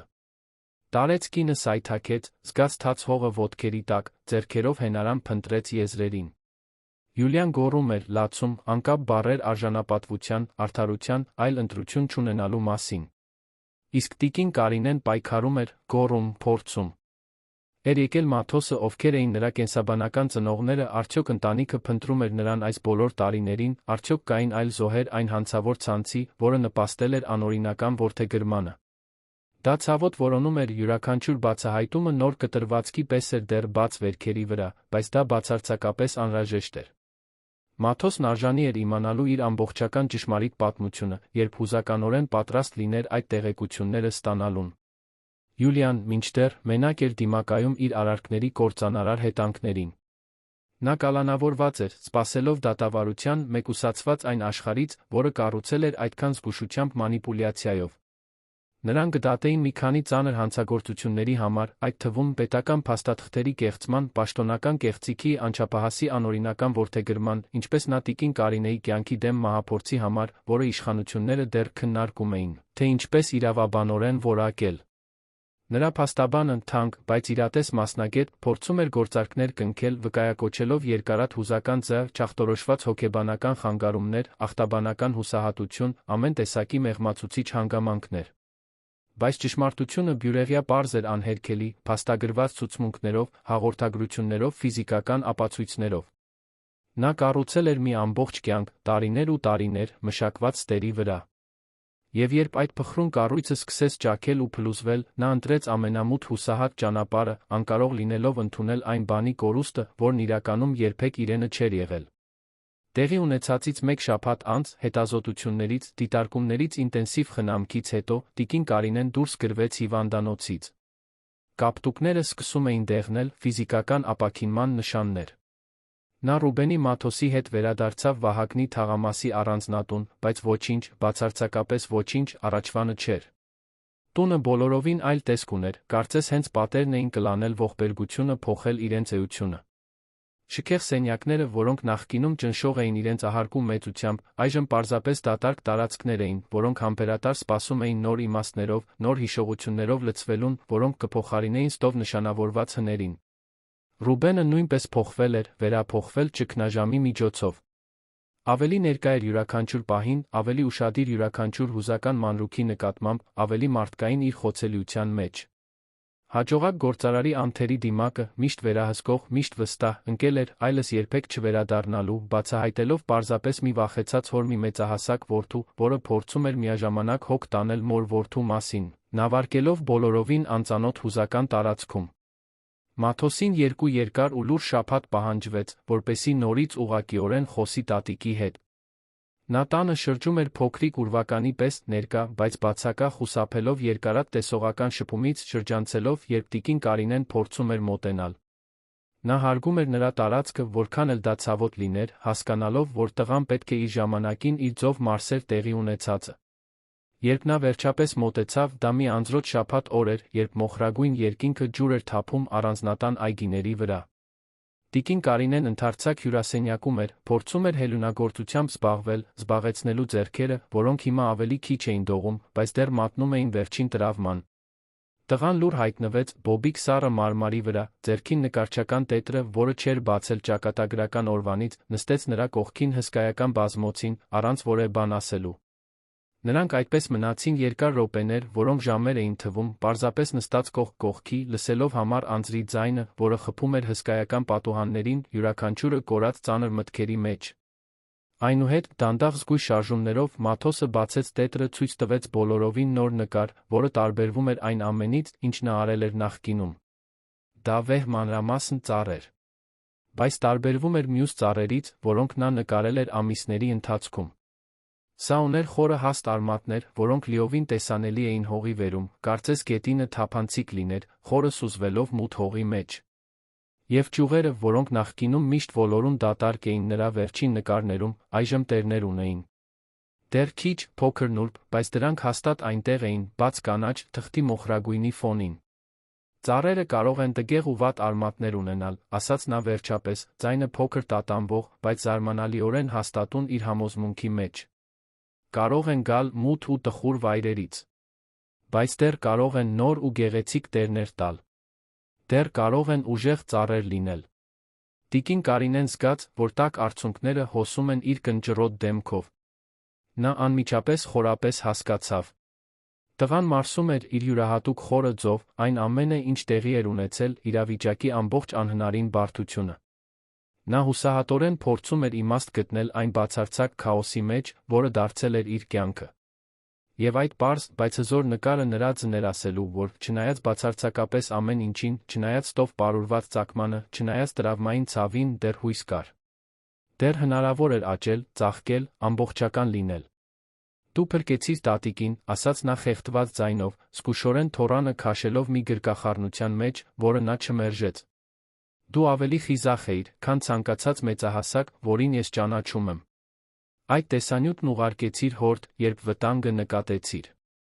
Դու ինձ փրկեցիր, հրեշտակս։ Մաթոսը թույլ տվեց, որ իրեն գրկեն, վերջապես հալվելով այն ջերմության անվտանգության մեջ, որը միշտ ճանաչել էր։ Ես շատ վախեցա։ Մտածեցի, որ կկորցնեմ քեզ։ Բայց ես չէի կարող քեզ մենակ թողնել նրա հետ։ Չէի կարող։ Նրանք միասին լաց եղան, ամուր գրկախառնված բազմոցին, մինչ անձրը շարունակվում էր դրսում։ Եվ այդ ընդհանուր լացի մեջ կար այն ամբողջ կուտակված ցավը, որը նրանք ապրել էին, ամբողջ տրավման, վախը, շփոթությունը։ Բայց նա կար լուր հզոր խոստումը, որ նրանք կհաղթահարեն, ինչ-որ կերպ։ Միասին։ Միշտ միասին։ Հաջորդ ամիսները նվիրված էին ամբողջությամբ դանդաղ զգույշ վերականգնմանը։ Ռուբենը, բոլորին տպավորող վճռականությամբ, կտրուկ նվազեցրեց իր աշխատանքի տեմպը։ Կարճ պարտականություններ պատվիրակեց վստահելի ղեկավարներին, վարձեց կառավարման ամբողջական թիմ, ամենօրյա գործառնությունները ստանձնելու համար, վերակազմակերպեց իր ամբողջ օրակարգը, շաբաթական առնվազն 3 անգամ տնից աշխատելու համար, հաճախ ավելի շատ։ Ուզում էր իսկապես ներկա լինել։ Ուզում էր փոխհատուցել այն տարիները, երբ նա հայր էր եղել միայն անողոք կորպորատիվ առօրյայի սակավաթիվ ընդմիջումներին, շտապողական հանգստյան օրերին, կարճ արձակուրդներին։ Նա Մաթոսը սկսեցին համատեղ թերապիա, բացի ինտենսիվ անհատական սեանսներից, որոնք յուրաքանչյուրն անցնում էր իր մասնագիտացված թերապևտի հետ։ Նրանք սովորեցին դանդաղ դժվարությամբ իսկապես խոսել զգացմունքների վախերի մասին, կիսվել խոցելիություններով առանց ամոթի, կառուցել բոլորովին նոր հայր-որդի հարաբերություններ։ Դուրս գալ այնտեղից, գոյատման բնազդը վախից ավելի բարձր էր գոռում։ Հենց այդ ժամանակ նրանք լսեցին արագացող շարժիչի ձայն։ Մեքենա։ Ռուբենը։ Յուլիան քարացավ, աչքերը լայն բացված։ Ինչպե՞ս։ Նրանք դեռ չպետք է վերադառնային։ Բայց ձայնը մոտենում էր։ Եվ հետո հայտնվեց Ռուբենը, վազելով արահետով, Մաթոսը նրա հետից։ Տղան նկարահանել էր։ Առավոտյան տեսել էր, թե ինչպես է Յուլիան տարօրինակ բան պատրաստում, զգացել էր, որ ինչ-որ բան այն չէ։ Եվ տեսանյութ էր ուղարկել հորը։ Լուր աղերս էր, օգնության կանչ, որը փրկեց տատիկին։ Ռուբենը տեսավ տեսարանը։ Մայրը գետնին, Յուլիան, ձեռքերին հող, բացված փոսը։ Եվ հասկացավ։ Բացատրությունների կարիք չկար։ Ամեն ինչ պարզ դարձավ մի սարսափելի ակնթարթում։ Նա վազեց, մորը դուրս քաշեց այնտեղից, ամուր գրկեց նրան, մինչ նա լացում ու դողում էր։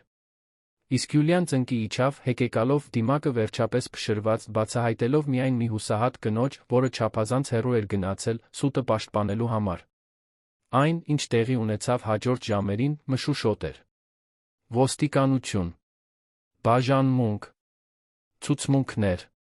Տիկին Կարինեն հիվանդանոցում, զննության ենթարկվելիս։ Ռուբենը շոկի մեջ։ Մաթոսը լուր, գրկած հորը։ Եվ Յուլիան, որին տանում էին իշխանությունները, դիմակայելու իր արարքների հետանքներին։ Ճշմարտությունը բացահայտվել էր ամենավատ ձով։ Բայց բացահայտվել էր։ Եվ հիմա այն թաղելու հնարավորություն այլս չկար։ Երանի հիվանդանոցից ախտահանիչի մենության հոտ էր գալիս։ Տիկին Կարինեն պառկած էր չափազանց մաքուր, չափազանց սպիտակ անկողնում, միացված սարքերին, որոնք վերահսկում էին նրա հոգնած սրտի յուրաքանչյուր զարկը։ Մարմնի կապտուկներն ավելի քիչ էին ցավում, քան հոգու վերքերը։ 3 օր էր անցել ամառանոցում տեղի ունեցածից։ 3 օր, որոնց ընթացքում նա տատանվում էր ողջ մնալու թեթության տեղի ունեցածի ճնշող բեռի միջ։ Բուժքույրերը մեխանիկական արդյունավետությամբ մտնում ու դուրս էին գալիս, ստուգելով կենսական նշանները, փոխելով կաթիլայինը, հարցնելով ցավի մասին 0-ից 10 սանդղակով։ Բայց ինչպես թվային սանդղակով չափել սեփական մահվան հետ առերեսվելու ցավը։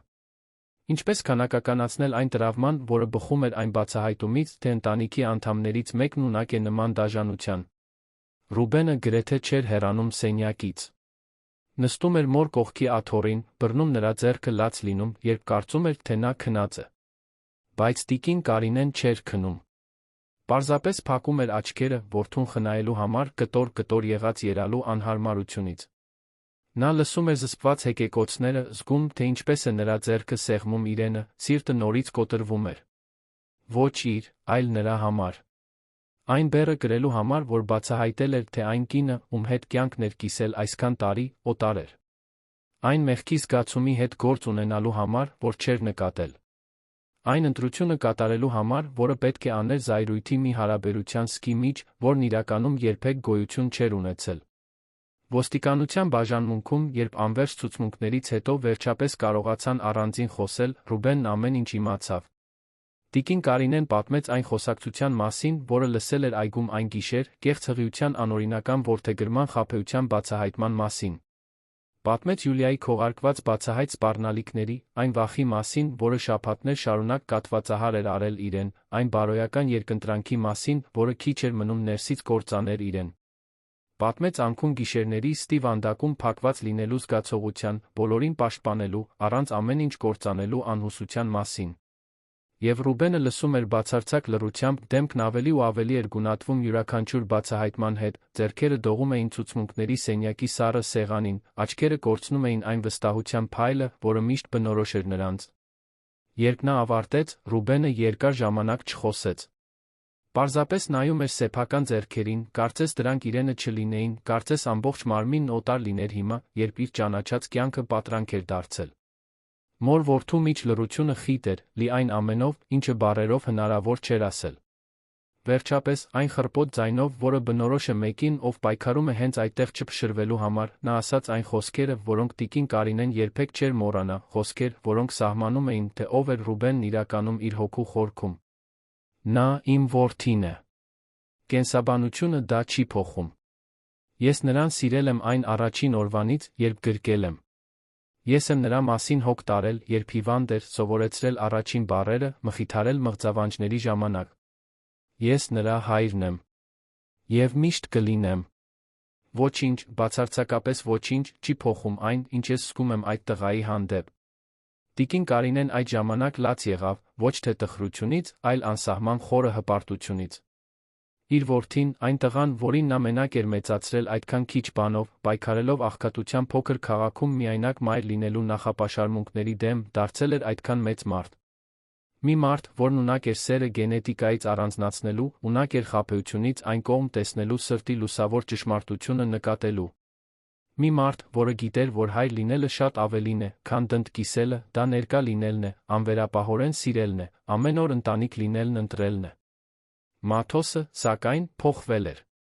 Տղան, որը միշտ լուռ ու ինքնամփոփ էր, որն ապրում էր իր նկարների լուռ դիտարկումների սեփական աշխարհում, այժմ լիովին փակվել էր պաշտպանական խեցու մեջ, որը նույնիսկ տատիկը չէր կարողանում ճեղքել։ Չէր խոսում, չէր նկարում, չէր ժպտում։ Ժամերով նստում էր այն սենյակում, որը Ռուբենը ժամանակավորապես վարձել էր հիվանդանոցի մոտ, նայում էր պատուհանից, առանց որևէ բան տեսնելու, կորած մտքերի մեջ, որոնք 8 տարեկան երեխան չպետք է մարսեր։ Հոգեբանը, որին Ռուբենը շտապ վարձել էր, մանկական տրավմայի մասնագետ, որին խորհուրդ էր տվել հիվանդանոցը, համբերությամբ կարեկցանքով բացատրել էր, որ այն տրավման, որին Մաթոսը ականատես էր եղել, շատ ժամանակ մասնագիտացված խնամք կպահանջի, պատշաճ կերպով մարսվելու համար։ Տղան ոչ միայն տեսել էր իր սիրելի տատիկին մահացու վտանգի մեջ, այլ բացահայտել էր, որ իր սեփական մայրը, այն կինը, որը պետք է պաշտպաներ սիրեր նրան ամեն ինչից վեր, ունակ էր այդ վտանգը պատճառելու։ Դա բազմաշերտ դավաճանություն էր, չափազանց բարդ մանկական մտքի համար հասկանալու։ Չափազանց շատ էր մի երեխայի համար մենակ գրելու։ Ռուբենը արագ որոշումներ կայացրեց, առաջնորդվելով երկաթե վճռականությամբ, որը բխում էր իր ընտանիքի մնացորդները պաշտպանելու հուսահատությունից։ Վարձեց լավագույն քրեական ընտանեկան իրավունքի փաստաբաններին, որոնց փողը կարող էր գնել անթերի պատմություն ունեցող հայտնի մասնագետների։ Անմիջապես սկսեց բոլոր անհրաժեշտ իրավական գործընթացները Մաթոսի վերջնական անվերապահ խնամակալությունն ապահովելու համար, պատրաստվելով ցանկացած հնարավոր վիճարկման։ Սկսեց խորը, մանրամասն մանրակրկիտ հետաքննություն որդեգրման իրական պատմության վերաբերյալ, վարձելով մասնավոր դետեկտիվներ որոնման ու ընտանեկան իրավունքի մեջ մասնագիտացած փաստաբաններ։ Ուզում էր հասկանալ, թե իրականում որտեղից հիմնված արմատական ազնվության իրական ներկայության վրա։ Տիկին Կարինեն նույնպես սկսեց իր սեփական թերապևտիկ գործընթացը։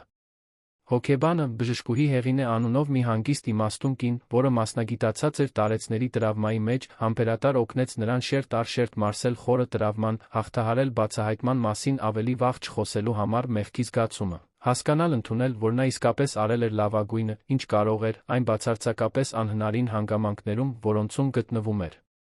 Այդ իրավիճակի համար հրահանգների ձեռնարկ չկար։ Ճիշտ պարզ պատասխան չկար։ Նա դժվար ընտրություններ էր կատարել, փորձելով պաշտպանել բոլորին, քիչ էր մնում կյանքով վճարեր դրա համար։ Աստիճանաբար, սեանս առ սեանս, ձեռքերի դողը աստիճանաբար նվազեց։ Մղձավանջները, որոնք նրան արթնացնում էին գոռալով, ավելի քիչ հաճախակի ինտենսիվ դարձան։ Եվ տիկին Կարինեն վերջապես սկսեց զգալ, որ կարող է նորից խորը շունչ քաշել, որ կարող է ապրել առանց այդ ճնշող բեռի կրծքին։ Մաթոսի իրական ծագման մասին լայնածավալ մանրամասն հետաքննությունը բացահայտեց մի խորապես տխուր, բայց իմանալու համար կարևոր պատմություն։ Նա եղել էր ընդամենը 16 տարեկան մի դեռահասի որդին, մի աղջկա, որը հղիացել էր իր առաջին լուրջ հարաբերությունից հետո, լիովին անպատրաստ մայրության։ Նրա ընտանիքը, չափազանց պահպանողական մոլուցքային կերպով անհանգստացած իրենց համայնքում հեղինակության համար, որոշել էր, որ երեխան անմիջապես որդեգրման կտրվի ծնվելուց հետո։ Բայց նրանք ուզում էին բացարձակ լիակատար գաղտնիություն։ Չէին ուզում անցնել որդեգրման պաշտոնական ուղիներով, չէին ուզում բյուրոկրատիա, չէին ուզում հետքեր։ Հենց այս համատեքստում էր, որ Յուլիան, չափազանց կասկածելի հավանաբար հանցավոր կապերի միջոցով, որոնք նա պահպանում էր անօրինական որդեգրումների ստորգետնյա աշխարհում, ստացել էր երեխային բոլորովին անօրինական կերպով, առանց անցնելու համապատասխան իրավական ընթացակարգերով, առանց ստուգումների, առանց վերահսկողության։ Նա վճարել էր զգալի գումար, կեղծել բժշկական փաստաթղթեր վկայական, Մաթոսին ներկայացրել Ռուբենին որպես զույգի կենսաբանական որդի։ Ծննդաբերած դեռահասը այլս երբեք չէր իմացել որդու ճակատագրի մասին։ Եվ Մաթոսը մեծացել էր, լիովին անտեղյակ իր ծագման այս մութ պատմությունից։ Ռուբենը մասնագիտացված փաստաբանների մասնավոր դետեկտիվների անխոնջ օգնությամբ ի վերջո կարողացավ գտնել Մաթոսի կենսաբանական մորը։ Նա այժմ 25 տարեկան էր, 22 տարեկանում ամուսնացել էր իր քաղաքի մի տղայի հետ, ուներ մեկ այլ երեխա, 2 տարեկան աղջիկ։ Նա ապրում էր պարզ, բայց թվացյալ երջանիկ կյանքով Սյունիքի մարզում։ Երբ քննիչները վերջապես գտան նրան, նրբորեն բացատրեցին իրավիճակը, երբ նա իմացավ, որ այն երեխան, որին ստիպված էր եղել հանձնել 16 տարեկանում, ողջ է, լավ է, սիրված է, նա բառացիորեն ծնկի իջավ, ժամեր շարունակ լաց եղավ։ Դրանք թեթության, մեղքի, տխրության, երախտագիտության արդյունքներ էին, բոլորը խառնված մի հուզական հեղեղի մեջ, որն անհնար էր զսպել։ Նա խոստովանեց, որ երբեք, 9 տարվա մեջ ոչ մի օր, չի դադարել մտածել այդ երեխայի մասին։ Երբեք չի դադարել մտածել, թե որտեղ է նա, լավ է, երջանիկ է, ատում է իրեն լքելու համար։ Նա կրում էր մի կործանարար մեղքի զգացում, որը երբեք չէր կիսել նույնիսկ ամուսնու հետ։ Բայց երբ Ռուբենն անձամբ այցելեց նրան, երբ նրանք երկար խոսեցին մի ամբողջ օր իր քաղաքի մի համեստ սրճարանում, նա կայացրեց մի դժվար, բայց իր կարծիքով ճիշտ որոշում։ Նա ասաց Ռուբենին, արցունքները հոսում էին, բայց ձայնը հաստատուն էր, որ չի ուզում այդ պահին խառնվել տղայի կյանքին։ Նա ուներ կայացած տուն, ուներ մի հայր, որը նրան խորապես անվերապահորեն սիրում էր, ուներ նվիրված տատիկ, ուներ առօրյա թերապիակայունություն։ Նա չէր ուզում հանկարծակի հայտնվել ավելի շատ խառնաշփոթ, ավելի շատ տրավմա, ավելի շատ ցավ պատճառել մի երեխայի, որն արդեն այդքան տառապել էր։ Չէր ուզում եսասեր լինել։ Չէր ուզում նրանից խլել այն խաղաղությունը, որը նա վերջապես սկսում էր գտնել։ Նա պարզապես խնդրեց խոնարհությամբ զուսպ հույսով, որ մի օր, երբ Մաթոսը մեծանա հուզական ու հոգեբանորեն պատրաստ լինի, երբ նա դեռահաս կամ երիտասարդ լինի, կարողանա մարսել բարդ տեղեկությունները, նա կարողանա ճանաչել նրան։ Ոչ որպես մայր, քանի որ այդ դերը նա երբեք չէր զբաղեցրել, երբեք չէր փորձի հավակնել։ այլ որպես այն մարդ, որը նրան կյանք էր տվել։ Որպես մեկը, ով միշտ հոգ էր տարել, միշտ կհոգար, նույնիսկ հեռվից։ Պարզապես ուզում էր, որ նա իմանար, որ ինքը գոյություն ունի, որ մտածում է նրա մասին, որ հոգ է տանում։ Որ նրան հանձնելու որոշումը ոչ թե իրենն էր, այլ իր ընտանիքինը, որ ինքը միշտ զղջացել է։ Ռուբենը, խորապես հուզված այդ երիտասարդ կնոջ հասունությունից, մեծահոգությունից, հանդիսավոր կերպով խոստացավ, որ երբ իր որդին իսկապես պատրաստ լինի, նա այդ կամուրջը կկառուցի ամբողջ զգուշությամբ, սիրով։ 6 երկար ամիս անց այն օրվանից, որը քիչ էր մնում ամեն ինչի վերջը նշանավորեր, Ռուբենն արթնացավ մի առավոտ մի բյուրեղյա պարզ հզոր գաղափարով, որը կփոխեր ոչ միայն իր, այլ անհամար այլ մարդկանց կյանքը։ Նա որոշել էր բացարձակ վստահությամբ այդ ամբողջ կուտակված ցավը, այդ ամբողջ տառապանքն ու տրավման վերածել դրական տական մի բանի։ Նա կստեղծեր մի ինստիտուտ, հատուկ նվիրված նեյրոդիվերգենտ երեխաներին, ուղղակիորեն ոգեշնչված մաթոսից, այն դժվարություններից, որոնց նա բախվել էր։ Մի վայր, որտեղ իր որդու նման երեխաները զգայուն, տարբերվող, յուրահատուկ իրենց աշխարհը տեսնելու մարսելու ձեռով, կարող էին ոչ միայն ընդունվել, այլ իսկապես հասկացվել, անվերապահորեն աջակցվել, փառաբանվել իրենց ողջ յուրահատկությամբ։ Մի վայր, որտեղ տարբերությունը կդիտվեր որպես թանկարժեք նվեր, ոչ թե որպես ուղղման ենթակա խնդիր։ Մի վայր, որտեղ ոչ մի երեխա իրեն սխալ, անհամապատասխան կամ մենակ չէր զգա, մեծամասնությունից տարբեր մտածելու զգալու համար։ Գաղափարը ծնվեց տիկին Կարինեի հետ մի սովորական, բայց խորը զրույցի ժամանակ։ Նրանք խոհանոցում էին մի հանգիստ օր, միասին պատրաստում էին ավանդական խնձորով կարկանդակը, որը դարձել էր տատիկի թոռան միջ կապի սուրբ ծես, երբ Ռուբենը, ցրված խմորը խառնելով, ասաց, որ չի կարող պարզապես առաջ շարժվել, ծածնելով, թե ոչինչ տեղի չի ունեցել։ Չէր կարող վերադառնալ նախկին առօրյային, կարծես հնարավոր լիներ մոռանալ։ Նրան շտապ անհրաժեշտ էր, որ այդ ամբողջ ցավը իսկապես լավ բան ծնի, մի բան, որն իրական տարբերություն կբերի աշխարհում։ Նրան ավելի մեծ նպատակ էր պետք։ Տիկին Կարինեն դադարեց ձվերը հարել, երկար նայեց որդուն։ Այնուհետ, այն պարզ իմաստությամբ, որը բնորոշ է շատ ապրած սովորած մեկին, որ ցավը սիրո վերածելը տառապանքի միակ իրական պատասխանն է, նա անսպասելի բան առաջարկեց։ Ինչու ինստիտուտը չկառուցել հենց ամառանոցում։ Հենց այն վայրում, որը քիչ էր մնում անասելի ողբերգության վայր դառնար, բայց որն այժմ կարող էր դառնալ վերածննդի հույսի հզոր խորհրդանիշ։ Ռուբենը քարացավ, գդալը կախված օդում, մարսելով առաջարկը։ Դա կատարյալ էր։ Պոետիկ էր։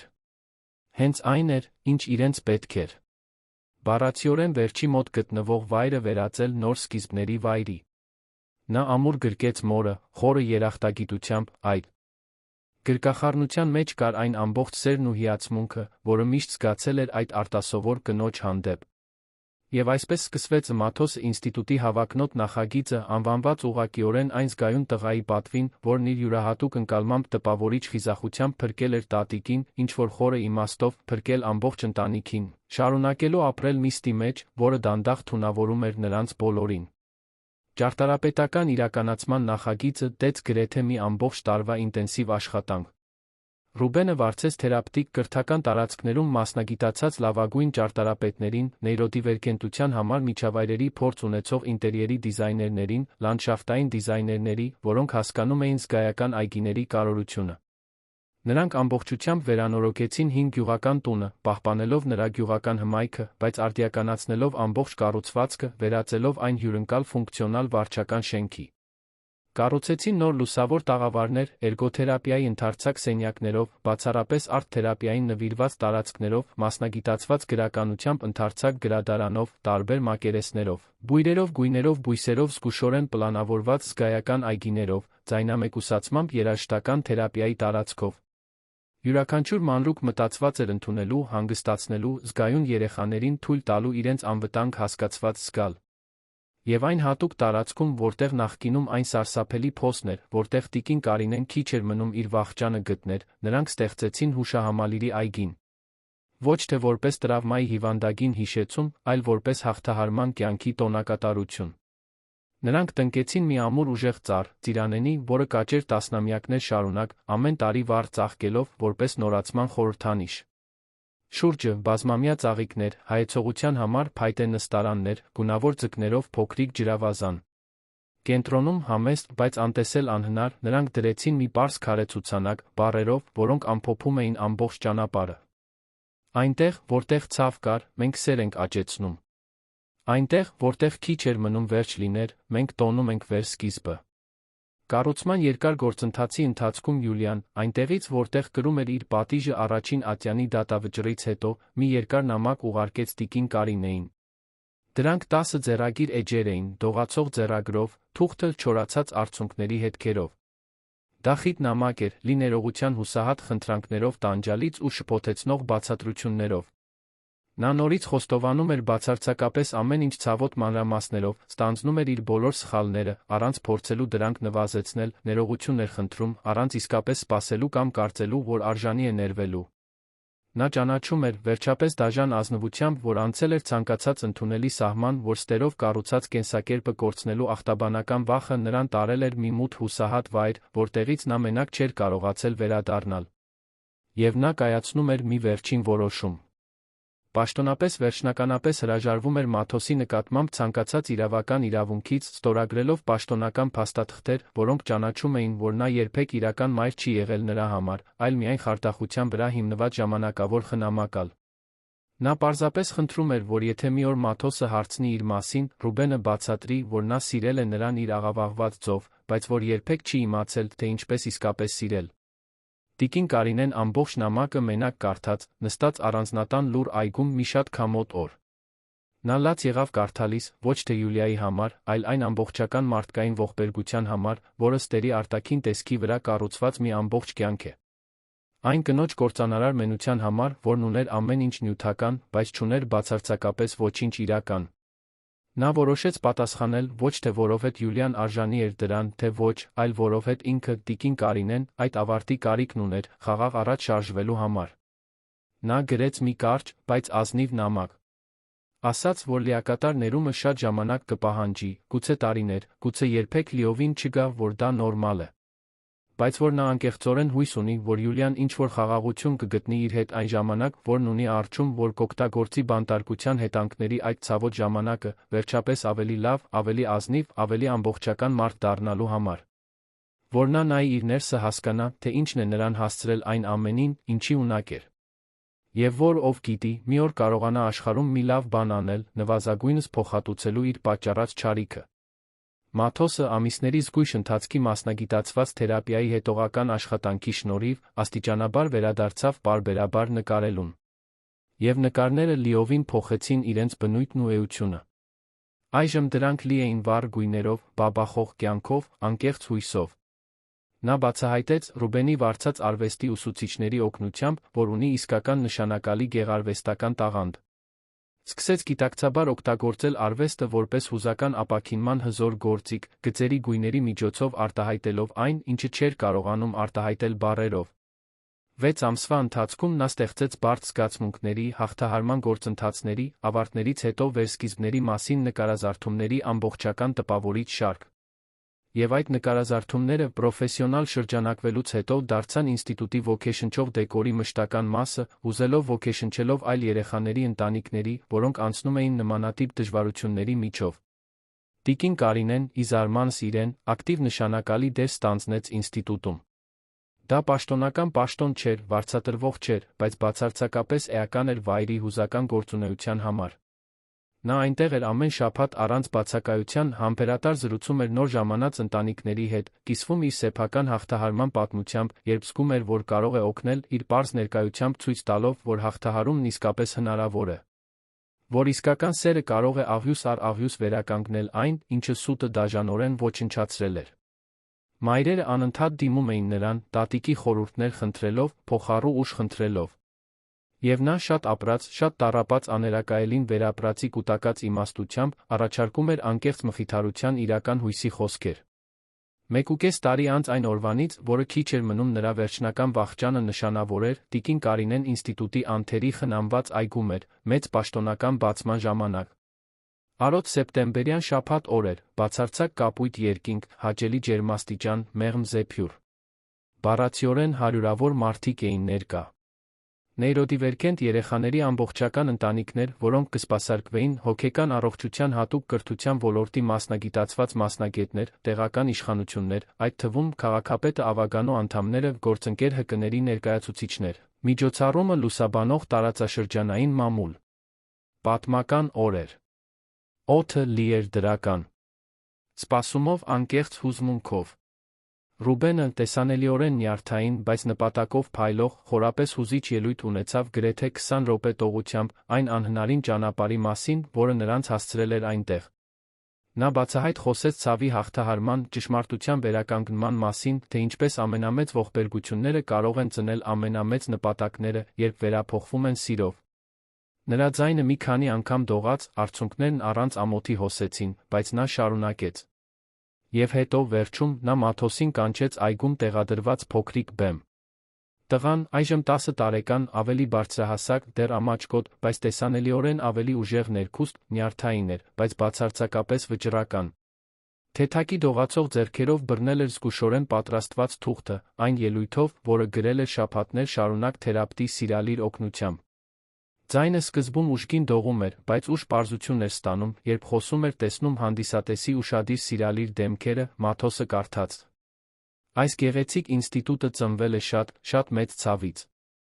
Ամենամեծ ցավից, որ երբեք զգացել ենք։ Բայց նա ծնվել է ամենաուժեղ սիրուց, որ գոյություն ունի։ Տատիկս քիչ էր մնում ընդմիշտ կորչեր, բայց նա ընտրեց ապրել պայքարել։ Հայրիկս կորցրեց շատ վստահություններ իր կյանքի մասին, բայց ընտրեց վերսկսել խիզախությամբ։ Եվ ես սովորեցի, թեկուզ երեխա լինելով, որ իսկական ընտանիքը միայն արյան կամ գեների մասին չէ։ Այն նրանց մասին է, ովքեր քեզ իսկապես սիրում են, ամեն օր։ Նրանք են, ովքեր քո կողքին են մնում, երբ ամեն ինչ փլուզվում է, աշխարհը կարծես վերջանում է։ Նրանք են, ովքեր քեզ սովորեցնում են, որ տարբերվող լինելը սխալ լինել չէ, այլ յուրահատուկ եզակի լինել։ Ես տարբերվող եմ։ Ես աշխարհը տեսնում եմ այլ երեխաներից տարբեր ձով։ Եվ այստեղ, այս վայրում, ինձ նման երեխաները կսովորեն, որ դա գեղեցիկ է, փոխելու կարիք չունի։ Ամբողջ հանդիսատեսը հուզված ուժգին ծափահարեց, շատերը բացահայտ լացում էին, այդ թվում տիկին Կարինեն, որը նստած էր առաջին շարքում Ռուբենի կողքին, ամուր բռնելով նրա ձեռքը։ Տղան այդքան շատ էր մեծացել այդքան կարճ ժամանակում։ Ոչ միայն ֆիզիկական հասակով, այլ ներքին ուժով, ցավը մարսելու այն աճի վերածելու ունակությամբ։ Նա վերապրել էր կործանարար տրավման, ակնհայտորեն դառնում էր իսկապես անհավանական մեկը։ Պաշտոնական արարողությունից հետո, մինչ մարդիկ ոգորված այցելում էին անթերի սարքավորումները ծանոթանում պլանավորված այգիների յուրաքանչյուր մանրուքին, տիկին Կարինեն մենակ դանդաղ քայլեց դեպի հուշահամալիրի հատուկ ծառը։ Հարգանքով դիպավ դեռ համեմատաբար երիտասարդ, բայց արդեն տեսանելիորեն ուժեղ առողջ բնին։ Կարդաց ցուցանակը 100-րդ անգամ, գուցե 1000-րդ, յուրաքանչյուր ընթերցում նոր իմաստ, նոր հասկացողության շերտ էր բերում։ Եվ ժպտաց։ Բացարձակապես իսկական, ամբողջական ժպիտ, որը բնորոշ է մեկին, ով անցել է հնարավոր ամենամութ հովիտով հասել մյուս կողմը ոչ միայն պատահաբար ողջ, այլ իսկապես նորացված նպատակով։ Ռուբենը լուռ մոտեցավ, անսահման քնքշությամբ ձեռքը դնելով մոր ուսին։ Շնորհակալ եմ, մամ։ Բացարձակապես ամեն ինչի համար։ Ինձ մենակ մեծացնելու համար, երբ ոչինչ չունեիր, մեզ հետ ապրելու գալու համար, նույնիսկ երբ շատ դժվար էր հարմարվել, Մաթոսին պաշտպանելու համար, նույնիսկ սեփական կյանքի ռիսկով, վերապրելու համար, երբ շատերը չէին կարողանա։ Դու ամենաուժեղ, ամենախիզախ, ամենաանհավանական մարդն ես, որին ես ճանաչում եմ։ Դու իմ հերոսուհին ես։ Տիկին Կարինեն սեղմեց որդու մեծ ձեռքն իր ուսին, հուզմունքը հորթում էր։ Մենք վերապրում ենք այն, ինչ պետք է վերապրենք, որդիս։ Ընտրություն չկա։ Եվ երբ հաջողվում է, ցավը սիրո ենք վերածում։ Հենց դա էլ արեցինք։ Միասին։ Միշտ միասին։ Մաթոսը միացավ նրանց, լրացնելով շրջանակը, նրանք երեքով մնացին այնտեղ հայեցողական լռության մեջ, ամուր գրկախառնված, նայելով այն ծառին, որը վեհորեն կաճեր տասնամյակներ շարունակ, որպես այն ամենի կենդանի մշտական խորհրդանիշ, ինչը նրանք միասին հաղթահարել էին։ Այն հուզիչ բացումից հետո եկող ամիսներին տարիներին ինստիտուտը ծաղկեց այնպես, որ գերազանցեց նույնիսկ Ռուբենի ամենալավատեսական սպասումները։ Հարյուրավոր, ապա հազարավոր երեխաներ սպասարկվեցին գերազանցությամբ։ Ամբողջական ընտանիքներ գտան աջակցություն, հասկացողություն, համայնք։ Երկրի բոլոր կողմերից մասնագետներ վերապատրաստվեցին նոր մեթոդաբանություններով։ Եվ հաղթահարման ու աճի ոգեշնչող պատմությունները բազմապատկվեցին երկրաչափական պրոգրեսիայով, յուրաքանչյուրը յուրահատուկ, յուրաքանչյուրը թանկարժեք։ Մաթոսը մեծացավ զարգացավ դեռահասության տարիքում դառնալով իսկապես տաղանդավոր ճանաչված երիտասարդ նկարիչ։ Օգտագործելով իր յուրահատուկ զգայունությունը, հենց այն զգայունությունը, որը նախկինում նրան ստիպում էր իրեն սխալ զգալ, նա ստեղծում էր արվեստի գործեր, որոնք խորապես հուզում էին սրտերը, որոնք մարդկանց ստիպում էին լաց լինել նույնականացումից հույսից։ Նրա ցուցահանդեսները բազմություն էին հավաքում։ Եվ նա վաճառքից ստացված միջոցների զգալի մասն ուղղում էր իր անունը կրող ինստիտուտին։ Ռուբենը վերջապես գտավ աշխատանքի անձնական կյանքի իրական հավասարակշռություն, մի բան, որը միշտ անհնարին էր թվում։ Նա հասկացավ, ցավի գրեթե կորստի միջոցով, որ իսկական հաջողությունը չի չափվում միայն կուտակված փողով կամ կորպորատիվ իշխանությամբ, այլ իրական ներկայությամբ, ցուցաբերված սիրով, աշխարհում տական դրական ազդեցությամբ։ Նա դարձավ պահանջված բանախոս, կիսվելով իր պատմությամբ ոգեշնչելով այլ գործարարների վերանայել առաջնահերթությունները։ Եվ տիկին Կարինեն, ի ուրախություն բոլորի, դեռ շատ տարիներ ապրեց, անընդհատ շրջապատված խորը ջերմությամբ, հստակ նպատակով, անսասան համոզմունքով, որ վերապրել էր այն սարսափելի օրը իրենից շատ ավելի մեծ պատճառով։ Նա դարձավ գրեթե լեգենդար կերպար ինստիտուտում համայնքում, դիմացկունության անվերապահ սիրո կենդանի խորհրդանիշ։ Երեխաները դիմում էին նրան, պատմություններ լսելու։ Ընտանիքները գրկում էին նրան, շնորհակալություն հայտնելով գոյության համար։ Եվ նա, միշտ համեստ, ասում էր, որ պարզապես արել է այն, ինչ ցանկացած տատիկ կաներ, պաշտպանել նրան, ում սիրում է։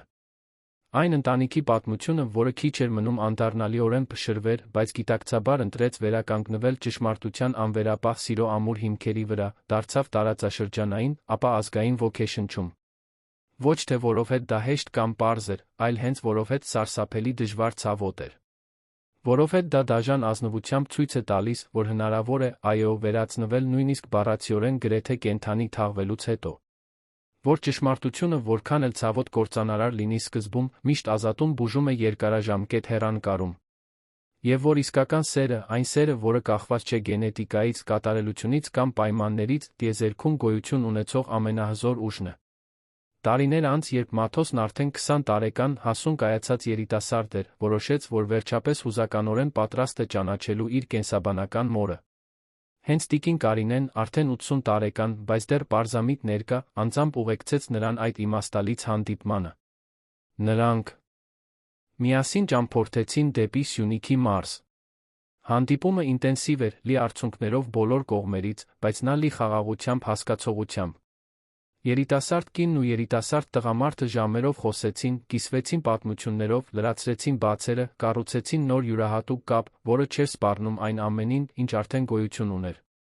Երբ նրանք վերադարձան այդ վերափոխիչ ճամփորդությունից, Մաթոսը երկար գրկեց տիկին Կարինեին օդանավակայանում ասաց, խեղդված, բայց պարզ ձայնով. «Տատիկ, հիմա ես ամեն ինչ լիովին հասկանում եմ։ Ես ունեմ երկու տարբեր ծագման պատմություն։ Մեկը արյունակցական, որն ինձ աշխարհ է բերել, մյուսը սրտի, որն ինձ սովորեցրել է ապրել այդ աշխարհում։ Երկուսն էլ կարևոր են, երկուսն էլ արժեք ունեն։ Բայց հենց սրտի պատմությունը, հենց դու հայրիկս, իսկապես սահմանեցին, թե ով եմ ես այսօր»։ Տիկին Կարինեն, արդեն ձյունի պես լիովին սպիտակ մազերով ապրած ժամանակից խորապես նշանավորված ձեռքերով, ժպտաց այն հանգիստ ժպիտով, որը բնորոշ է մեկին, ով վերջապես հասկանում է ամեն ինչի իմաստը։ Սերն է միշտ եղել պատասխանը, հրեշտակս։ Սկզբից ի վեր։ Միշտ։ Բոլոր իրավիճակներում, բոլոր երկընտրանքներում, բոլոր ընտրություններում։ Միշտ սիրո մասին է եղել։ Եվ միշտ կլինի։